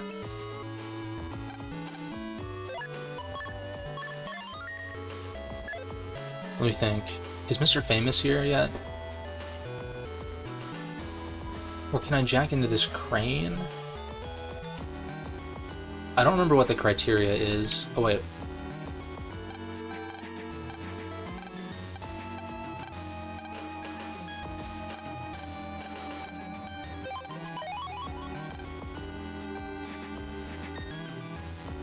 Golurk is a good one.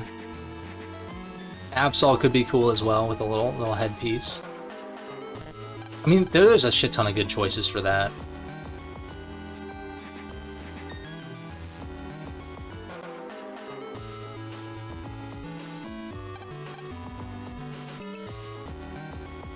Let me see if I can fight Gridman. He's not over here though. This is that thing.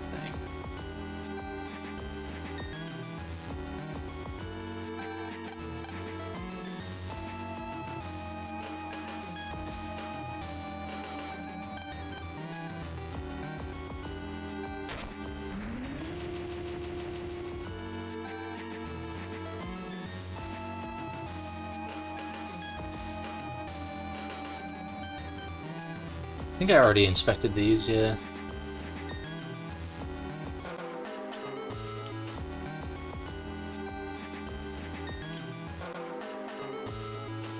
Oh, he's not over here yet. Or is he? He's not on the upper level, is he? No, I think he's usually over here. Remember browsing fan IDs for crosses back then? Yeah. I mean... Even as far as existing Battle Network characters, there's so many potentials for like crosses and double souls and shit. Like I think I've mentioned this before. I think Tora should have come back so that we can have King Soul or King Cross. Zard X or Mewtwo. Yeah, I mean of course. Zard X is a clean design. Oh, here he is.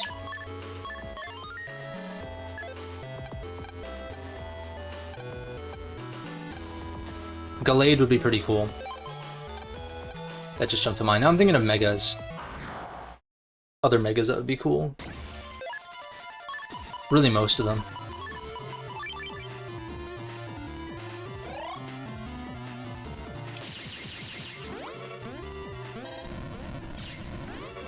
I cannot believe I dodged that, like, at all.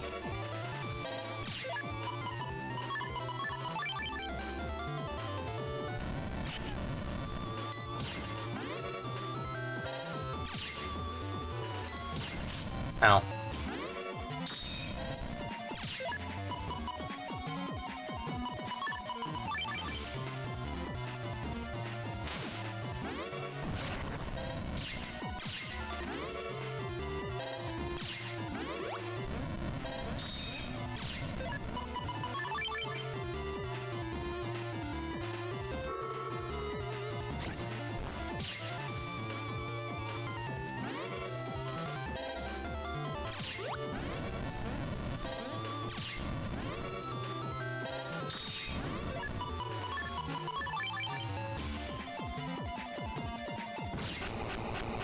That was pretty clean. We take those.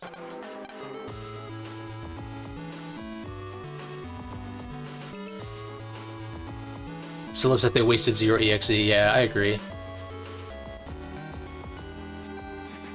Well, what's the consensus on, what is the consensus on network transmission? Are there people who like that game? Because I really don't think it's very good. A novel idea, but I don't think it's well executed.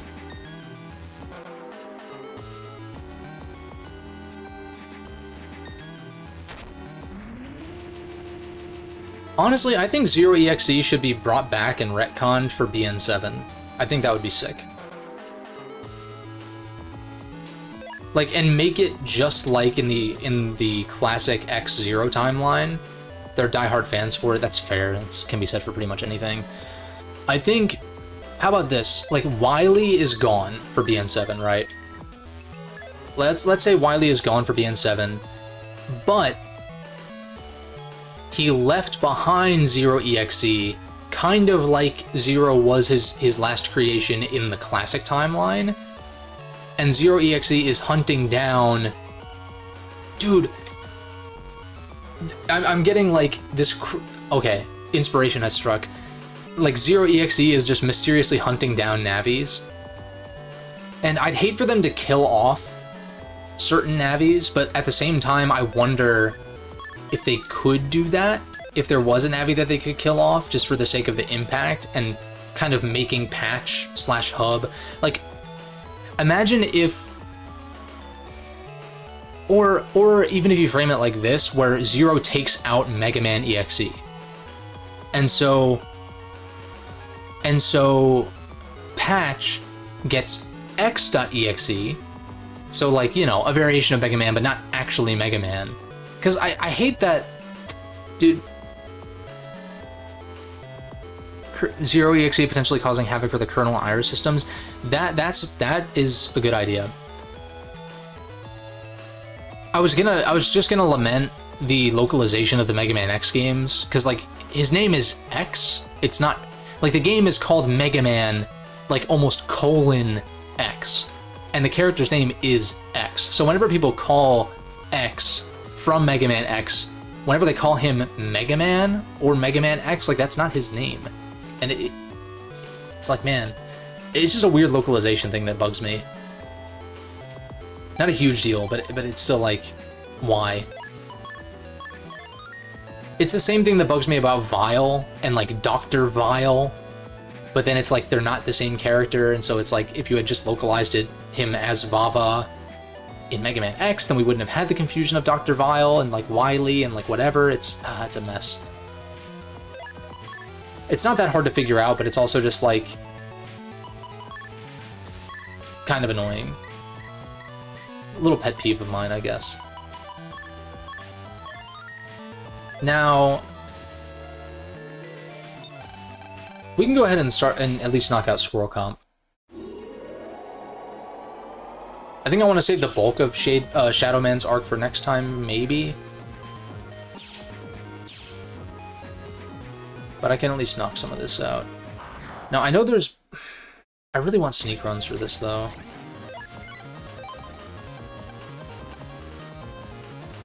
Where can I get sneak runs? Can I buy them somewhere? Do you have sneak runs? Yeah. Let me see here. BN5, sub chips.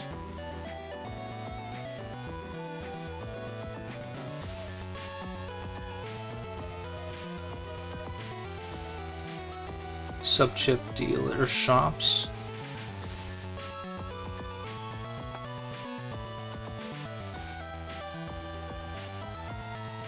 Sub-chip shops. ACDC Area 1. Okay, so we have to go on the net, unfortunately. Oops. I already checked home pages. Okay, I know where this shop is. If the kernel and iris systems aren't in place in future BN game, that'd be disappointing. Yeah, I think that they should take the continuity pretty seriously. I think that would be nice. And that gives them plenty of stuff to go off of as far as plot. But I kind of like the idea of, like, 0EXE is discovered. Oh, they made these more expensive, huh? I'm just gonna buy as many as I can. 0EXE was left behind by Wily. Maybe he's causing havoc with the kernel and iris systems. Maybe Mega Man EXE goes to check it out and gets incapacitated for some reason, and so therefore Lan and Mega Man can't just, you know, power through with how powerful they are in-universe. And so Patch, with XEXE, has to then, you know, take up the mantle of being the hero and try to put a stop to 0EXE. Very poetic and very in line with the X games.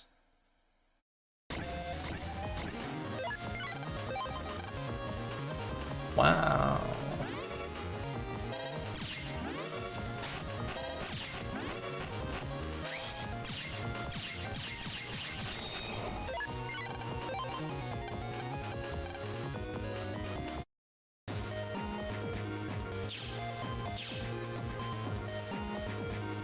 I used to have a system for checking all of these comps. Like dead ends and all that. But I think this one is a lot more linear than the Water God comp from BN4. I want to say. Oh, these encounters are going to drive me nuts, though.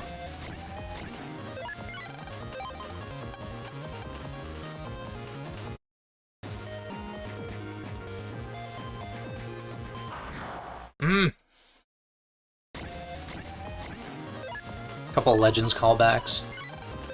Yeah, that's not a series that I'm, like, familiar enough with to kind of hypothesize on, but it would be cool to have more of that. I'm more so I'm just interested in, like, we gotta get Crash Man EXE, since that's the only Mega Man 2 Robot Master that doesn't have a NetNavi. And then we need Glide to be a super boss, like an end game. Like, you gotta fight Adult Yai as like a post game boss fight or something. I need that. And what else? Also, are there blue mystery datas here? I want to say they're in the center. These comps are so massive that I need to, like,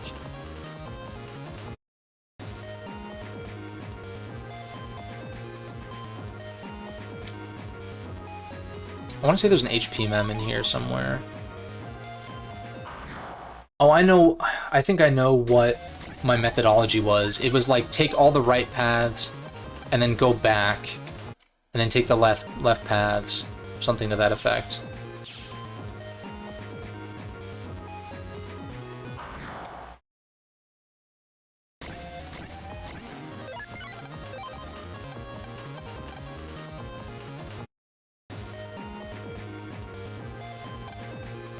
Sneak Run expired. I would have never known it was fucking activated in the first place.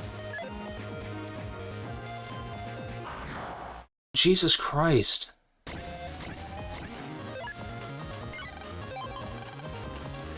Like, I don't understand. Like, I have 300 health, they have 270. I have a Sneak Run up. Can I, like, run from encounters, please?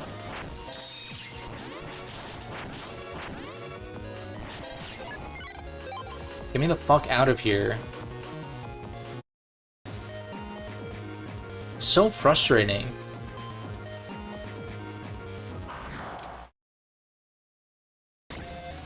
How'd you age up the navies? Yeah, I guess... I mean, I guess you could age them up in that maybe they get upgrades or something.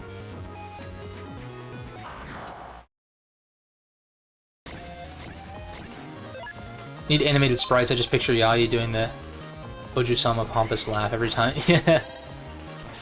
There's gotta be something like that. For sure. Do I have any HP Plus programs? I do have one that I can slap on. Does that help? I guess it does. That would make sense, but...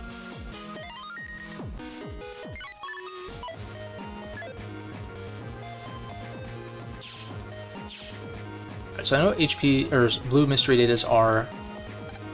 Oh, so that's it. That's the center. We're already here. Or not the center. This is the end of one dead end. So this is a lot less convoluted than the Water God comp.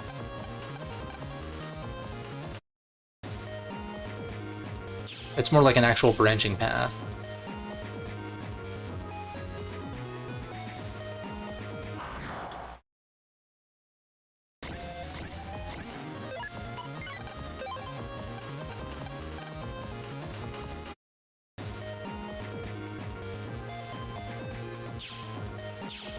And yeah, I'm still really torn on I'm like kinda torn on whether I want a BN7 to be pixel art or not. I wouldn't be against it being pixel art, it's just a matter of would I want it to be like 3D models, because I think that'd be cool, but I'm also like, how would the combat look? And if they went with 3D models, I'd want it to be like actually like high budget, or like decently high budget, to where it doesn't just look like Mega Man 11, because I don't think Mega Man 11, like, it looks fine, but like art style wise Mega Man 11 is good, but it's just like the models themselves are kind of like, you can just tell that it's a budget title, which I'm not really a fan of.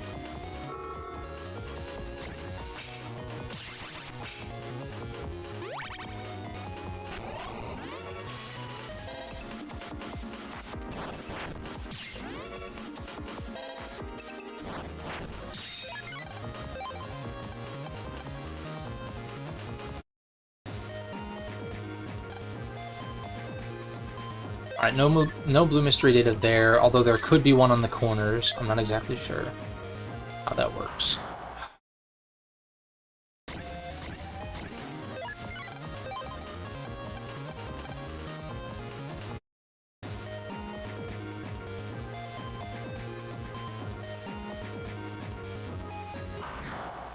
I know I already checked the center, but I'm friggin' paranoid about missing a blue mystery data.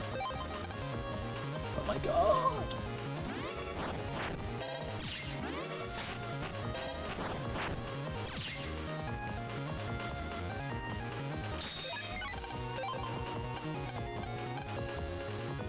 Look like Star Force but cleaned up. I'd be down for that. Like, I'd be super down for that. I wonder... See... That if a Star Force Legacy Collection happens, which I wouldn't be surprised if we get it eventually, I want to see those games upscaled. I think that'd be pretty cool. So we're Comp 16, but I did miss some mystery datas, although... We can talk to Shadow Man and then jack back in and take the left path. And there's no blue mystery data here, that is just Shadow Man? Okay.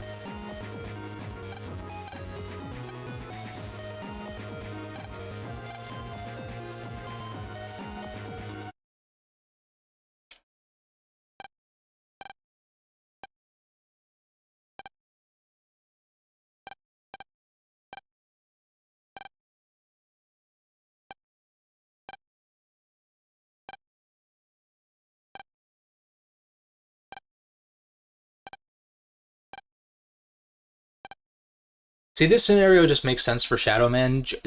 Gyro Man's cool and all, but there's no, like, history there. Which I think kind of, like, makes this arc sort of lack something.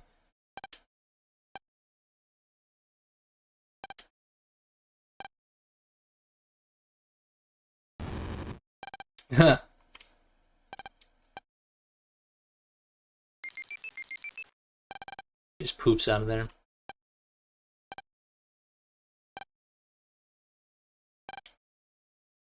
Wait, was Star Force pixel art outside of battle?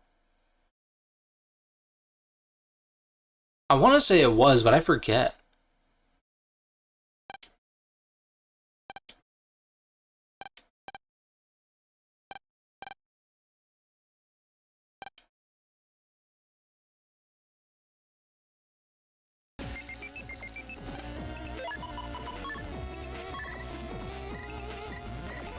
Oh, we can go to Higsby's now. I need to check more of these comps, because I want to say there's an HP mem that I potentially missed. I think I went to every comp on the right side, so now I just need to take the left. And we're on our last sneak run. That's been an entirely massive waste of Zenny.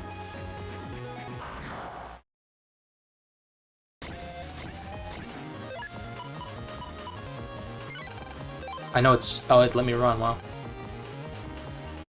I was gonna say I know it's not gonna let me run, but whenever there's the dots in this game, you're guaranteed to run. Come on.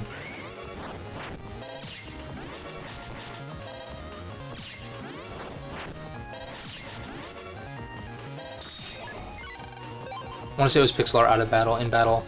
Yeah, I remember what it looks like in battle, but it had to have been pixel art outside of battle. I feel like there's no way it wasn't. It was just more detailed because it was on the DS. But like, dude, 3D models on the DS look so fucking horrendous. It's not even funny. I like can't. I can't even with that shit. Like, Metroid Prime Hunters, and like, even like, I know some of the Castlevania games have 3D models thrown in there on DS. It looks really, really bad. Super Mario 64 DS, like, it doesn't speak to the quality of the game as a whole, but like, they look awful.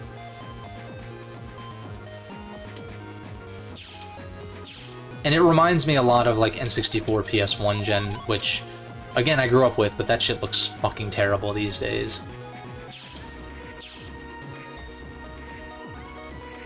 Alright, this is another dead end. Perfect. And charge.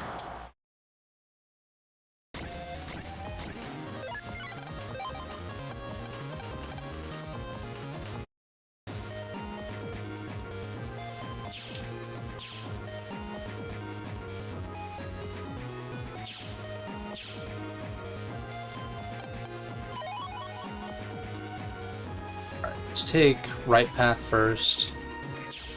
Another one of these, then I gotta go back and take the left.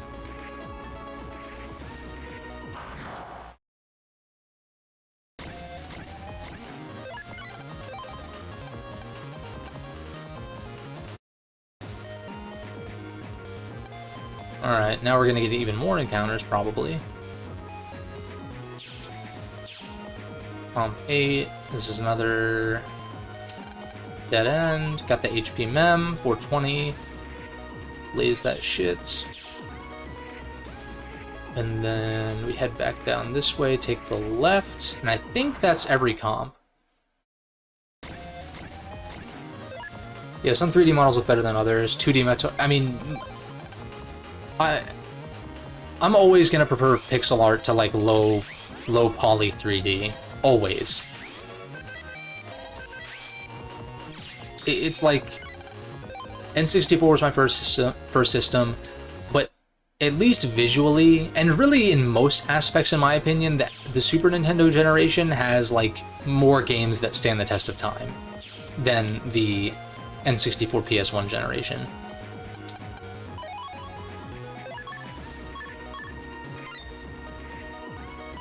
And that's why these decompilation projects and HD remakes and remasters of PS1 and N64 games is so important.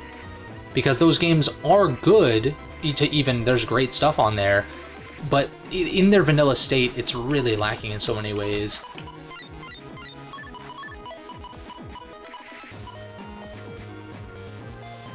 I think I saw about the cannons. Because I still don't have a cannon C, right? I have a high cannon D.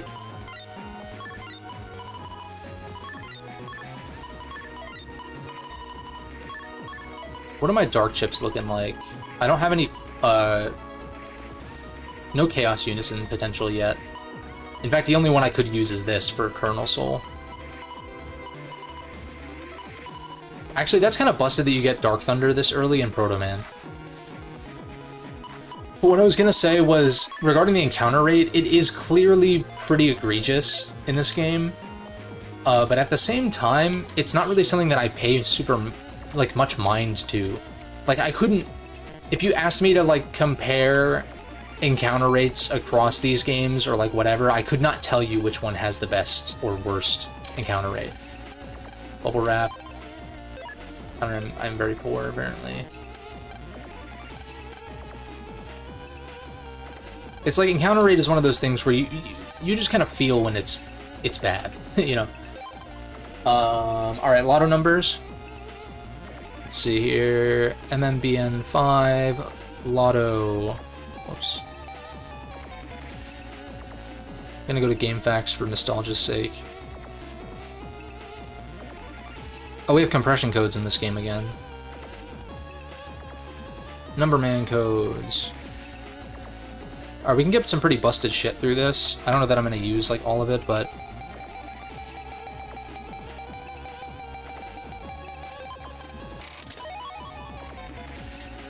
Fast finger time, right? Whoops.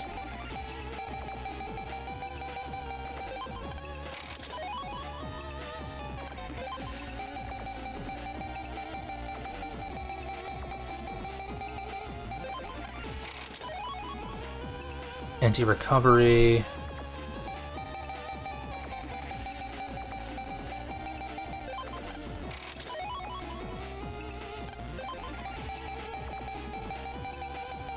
Whoops. Lost count. Anti-sword. Also, I'm just like looking at a wall of text basically, so it's kind of...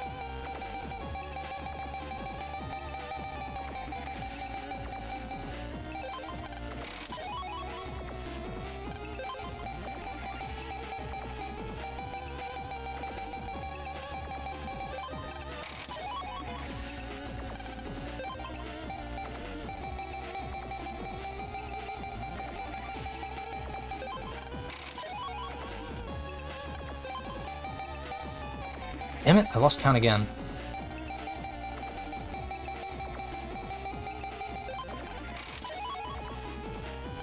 The beeps and boops are fast, are satisfying, yeah, facts. Bug fix. Whoops.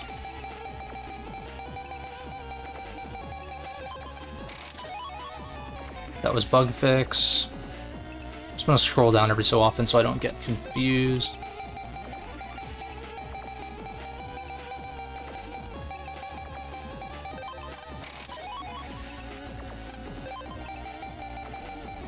God damn it. I just hate that it's the same beep when you move left to right, so I lose count super easily.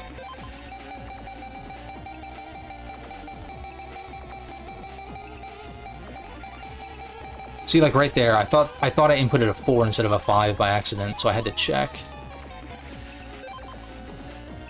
That was custom 2. God damn it.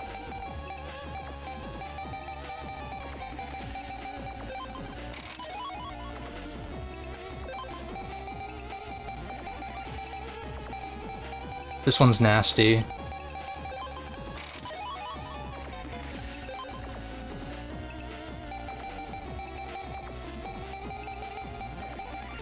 Ah.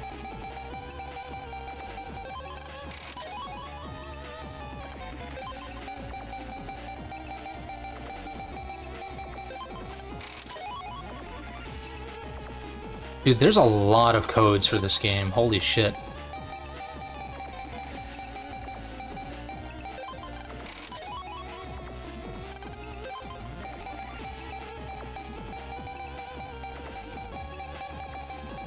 damn it.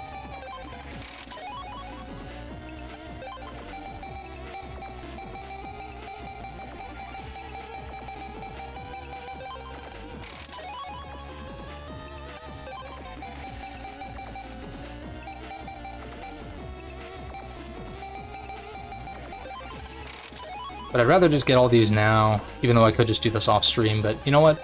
If someone is watching this and they want to get the codes from my stream, then at least they're here. Even though it's just easier to go on GameFAQs anyhow. Damn it.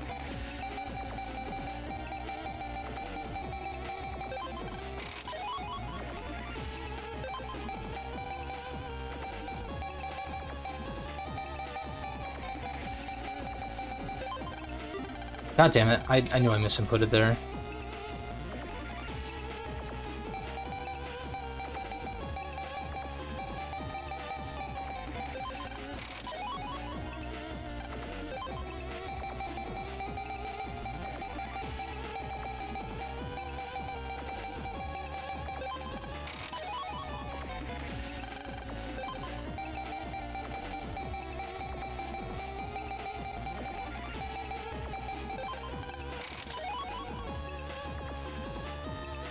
Almost there, kind of.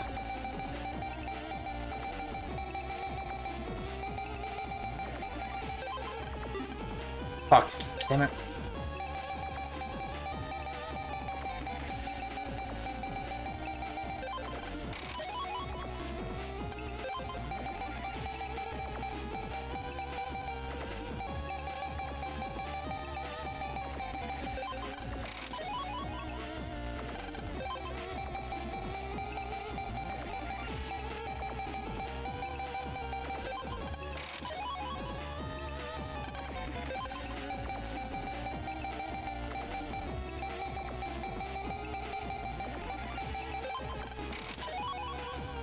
Oh, you get a quick gauge? Holy shit.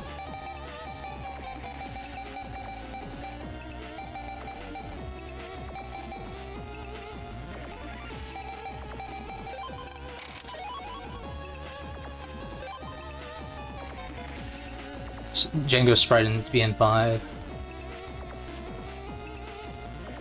Numberman is a god in 4.5. I'll keep that in mind if I go back to it. Orion, we just got quick gauge, rapid max.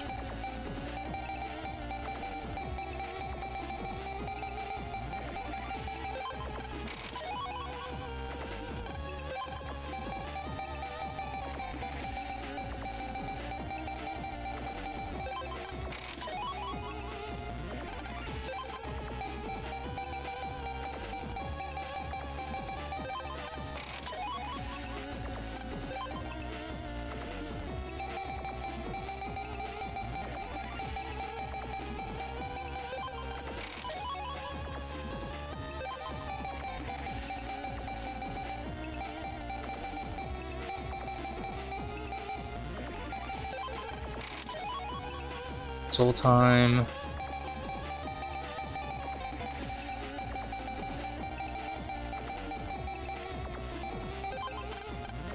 God fucking damn it.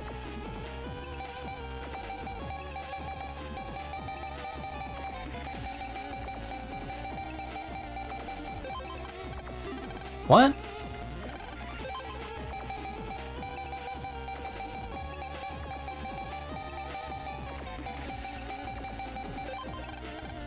It already got speed max? Oh, okay, I already inputted, that's why. Whoops. Alright, we get some spins, which is really nice.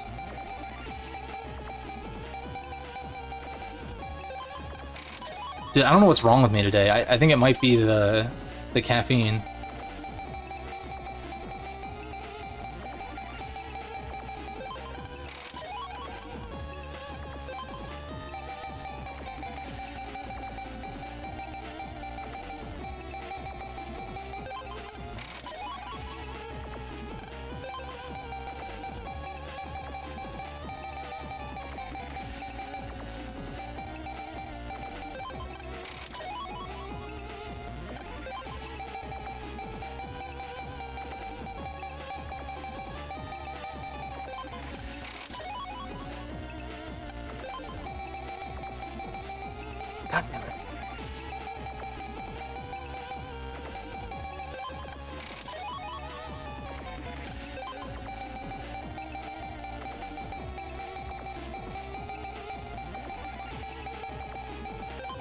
You get 3 unlockers from this, which is really nice.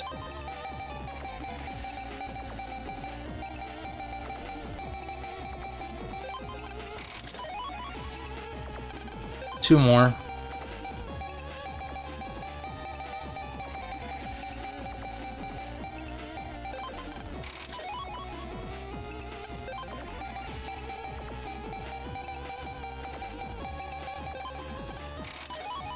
Okay, that's it. We got all of them.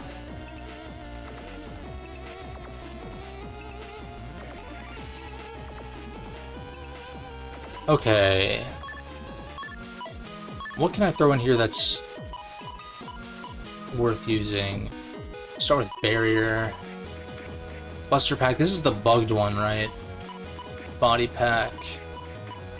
Rush Beat Tango. Charge Soul. I feel like Soul Time is like...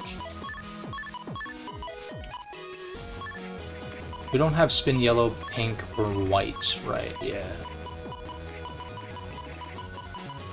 Got a bunch of HPs.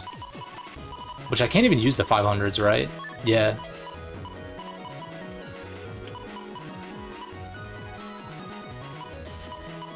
I think I'll take Soul Time. And we'll take the extra charge.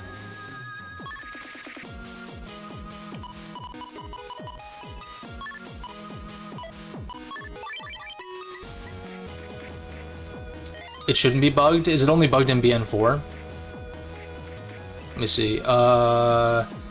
Navicust, Hearts, BN5. Let's check that good old Rockman EXE zone.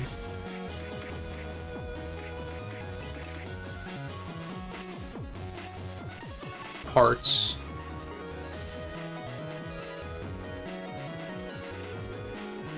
Oh, I see. Oh, okay, wait, never mind. Hold up. So when it says bug in Rockman, when it says a program has a bug on Rockman EXE Zone, is that just if you input it incorrectly, that's the bug that'll occur?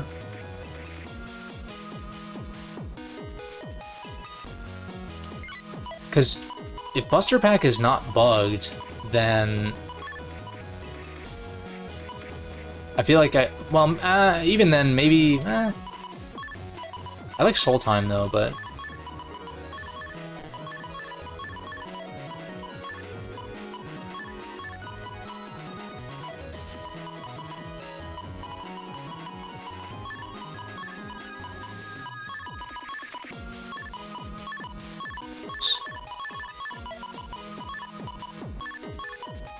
+3. So we only need 1 charge to be maxed out, right? Isn't level 5, isn't that the highest?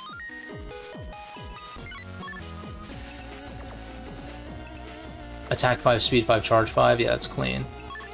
Can I fit anything else worth putting in here? Probably not. The question is, can I compress undershirt anymore? Probably not. I'm gonna check though. BN5 compression codes. You can compress undershirt, hold up.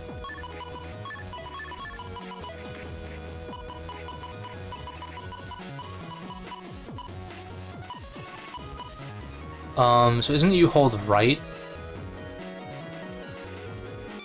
Oh, that's so clean, okay. Compress Buster Pack. Ooh.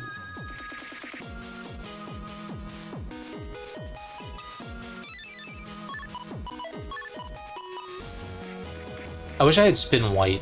That would be really good here.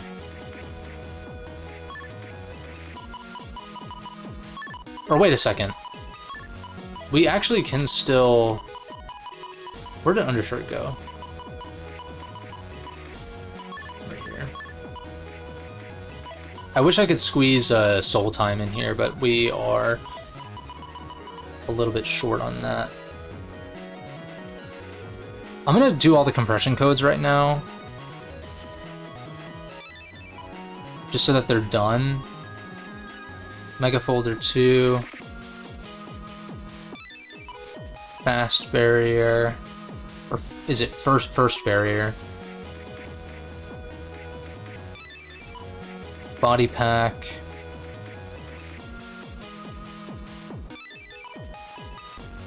Rush. Dude, I love inputting these. It's so satisfying. Oops.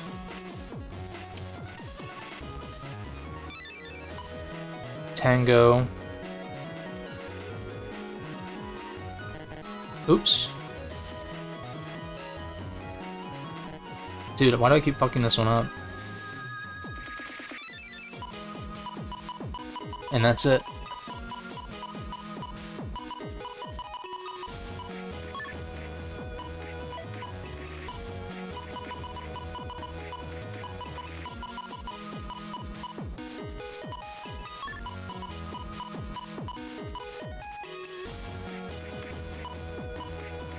Wait, hold up.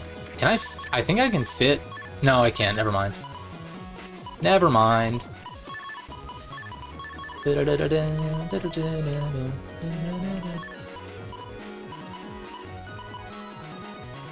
Yeah, I just need a expansion memory. I think you're right. I think BN6 does have more... It does have better compression codes, I want to say. Let's go to Orient area through AC/DC area, that's right. Because when the clouds are on the net. Where do I get... I'm going to look up where the expansion memories are. BN5, expansion memory.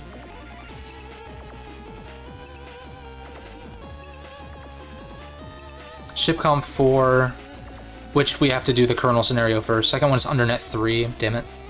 So we don't get these for a while. And I have to double back into Shipcom. I'm gonna check purples because we got a couple of unlockers. So let's see. BN5, PMD. God damn it. Shipcom. Yeah, you got it. You got it.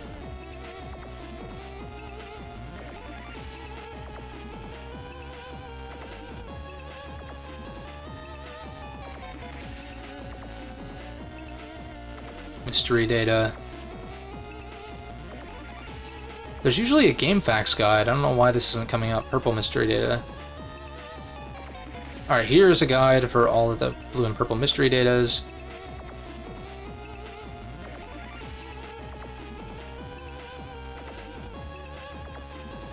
Why does this not specify...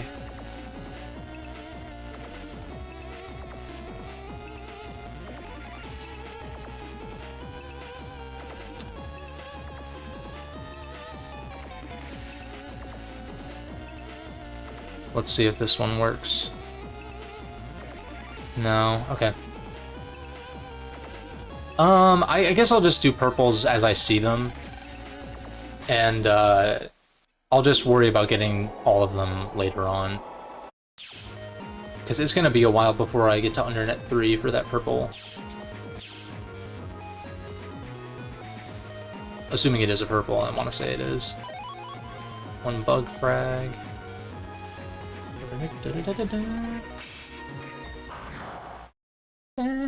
I wish I hadn't bought those sneak runs, that was a waste. Also, wait, I got some, like, nasty chips, though. Grab Revenge. Static. I don't want to use most of these, but I will take Fast Gauge. Even though it's kind of busted.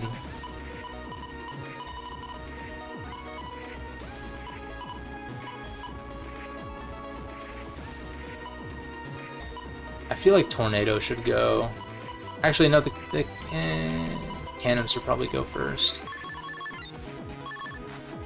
Gun Del Sol 3. I don't have Synergy, so I'm not going to use it, even though it is busted right now.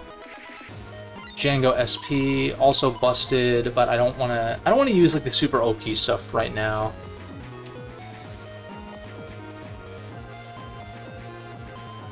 Orin 2 PMD isn't necessary because it's found elsewhere. Get in 3, Custom Volts. Dark Invis. This I will throw in my folder when I get Shadow Soul. We got a bunch of anti-element stuff, and that's it.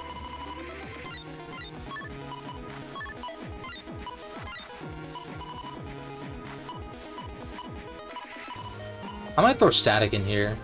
Static Blast 2 squares ahead. Isn't that just kind of like Tornado?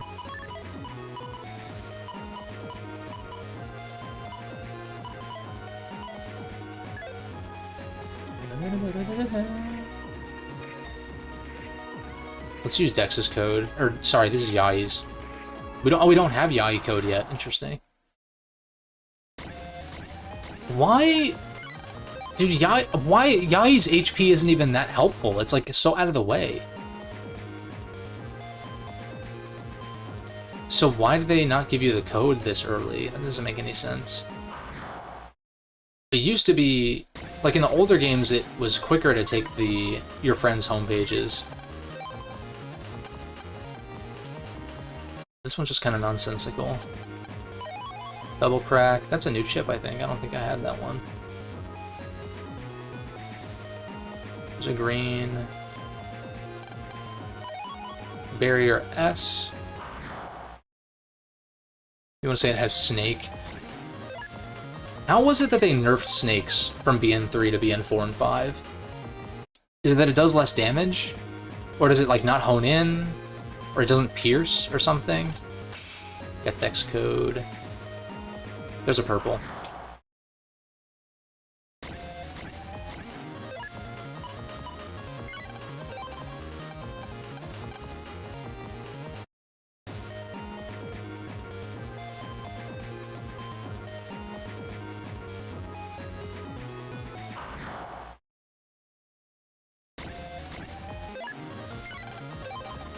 Oh wait, I need to test out the Shade Man command. God damn it.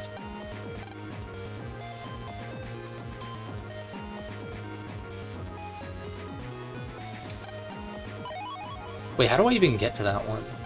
Also, you still have an HP mem I can buy, which is upsetting, because I can't clear you out just yet.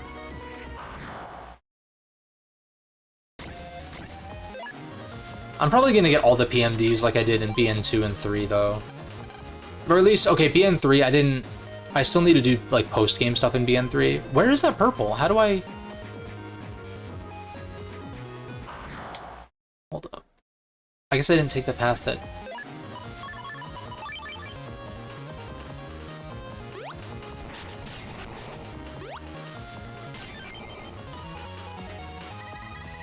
Money would be good. Oh, hell yeah. Still not enough for the HP mem, but... Wait, how do I... Oh, near the beginning... I see it. I see it.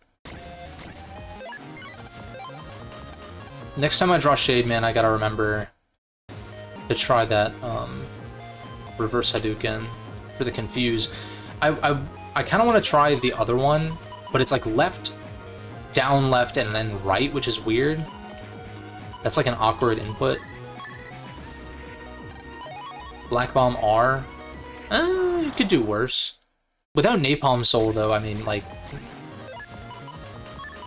Okay, let's try this.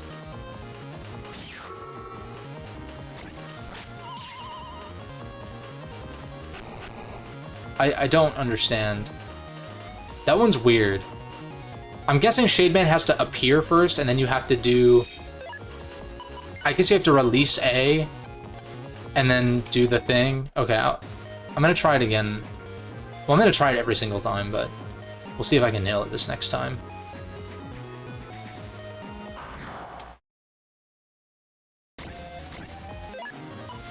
Didn't draw it. Might be the only way to get Black Bomb. Could be. It's usually a pretty, like, decently rare chip.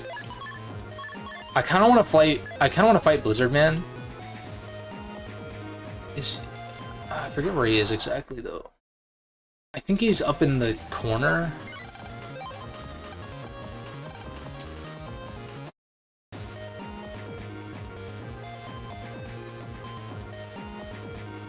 I want to say he is on one of the paths in, like, the eastern section of this area,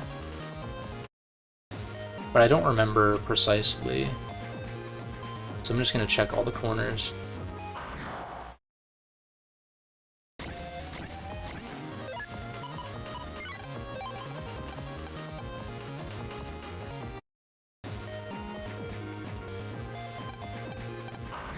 Great.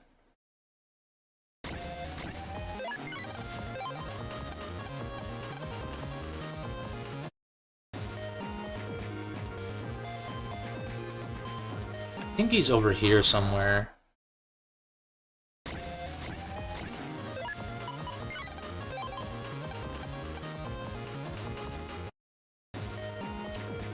But I think I'm gonna call it, and we're gonna say, oh shit, that's heat, dude. Granted, they did nerf Z Cannon.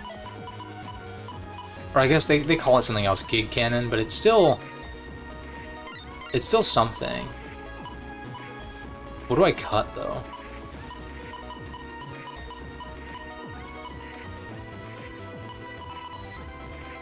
I feel like most of these are must-haves. Blizzman has a funky... Yeah, I want to say it's like a weird spot.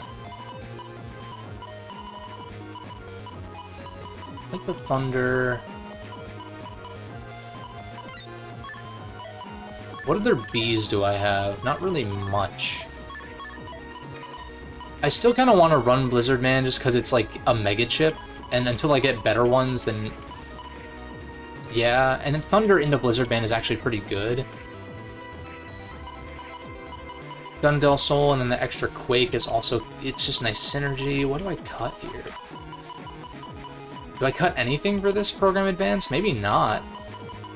Or maybe I just cut, like, I don't know. I'm kind of happy with my folder right now. Yeah. See, like in BN3, that would be an... Is it this? I think it's that corner over there, maybe. We'll check this square, though, first. I don't think it's over here.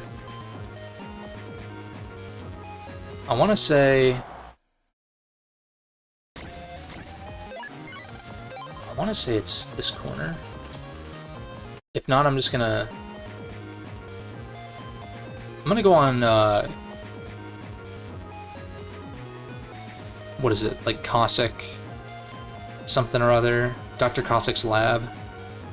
I like the maps on here. ACDC 3. Oh, what the fuck? He's at the beginning of the... What? No way. I checked that dead end, didn't I? Unless... Oh, no, unless he doesn't spawn in yet. Hold up. Blizzardman EX. Spawn.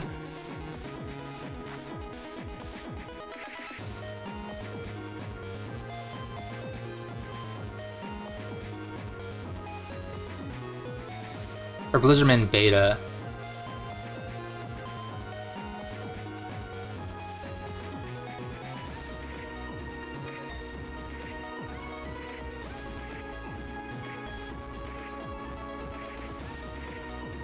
Locations.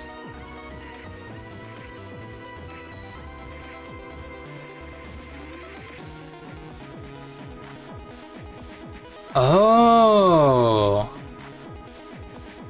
Wait, oh, that's how this works, really? You fight him, like, in the final dungeon, and then he spawns. So that's only his Omega form? Is that right?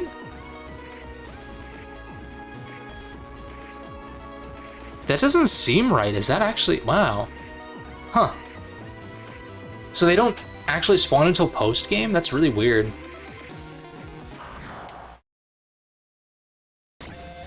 Why do I remember otherwise? That's really odd. I want to see how static works.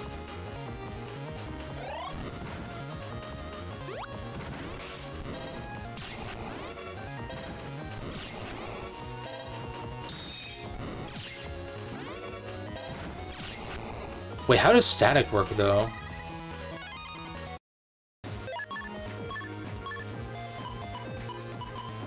A static blast 2 squares ahead. I don't get it.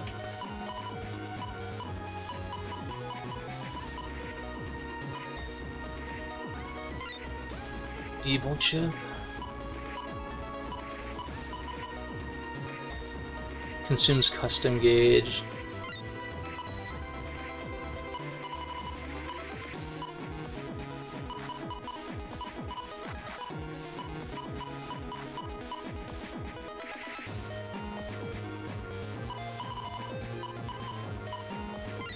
Do I just throw Django in here instead? Fuck it.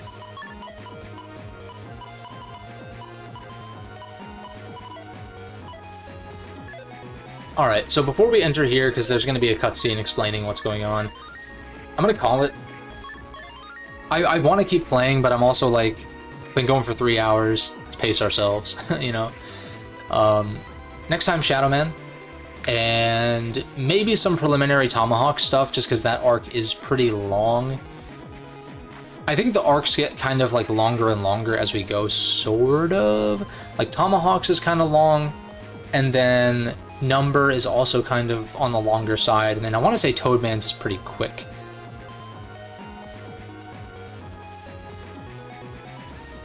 Static spawns additional tornadoes? Interesting. I'll have to figure out with additional bugs. I'll Google it and see if I can figure it out. But good progress today. Really solid. Really fun. This game really hits its stride once you get past the opening stuff, for sure.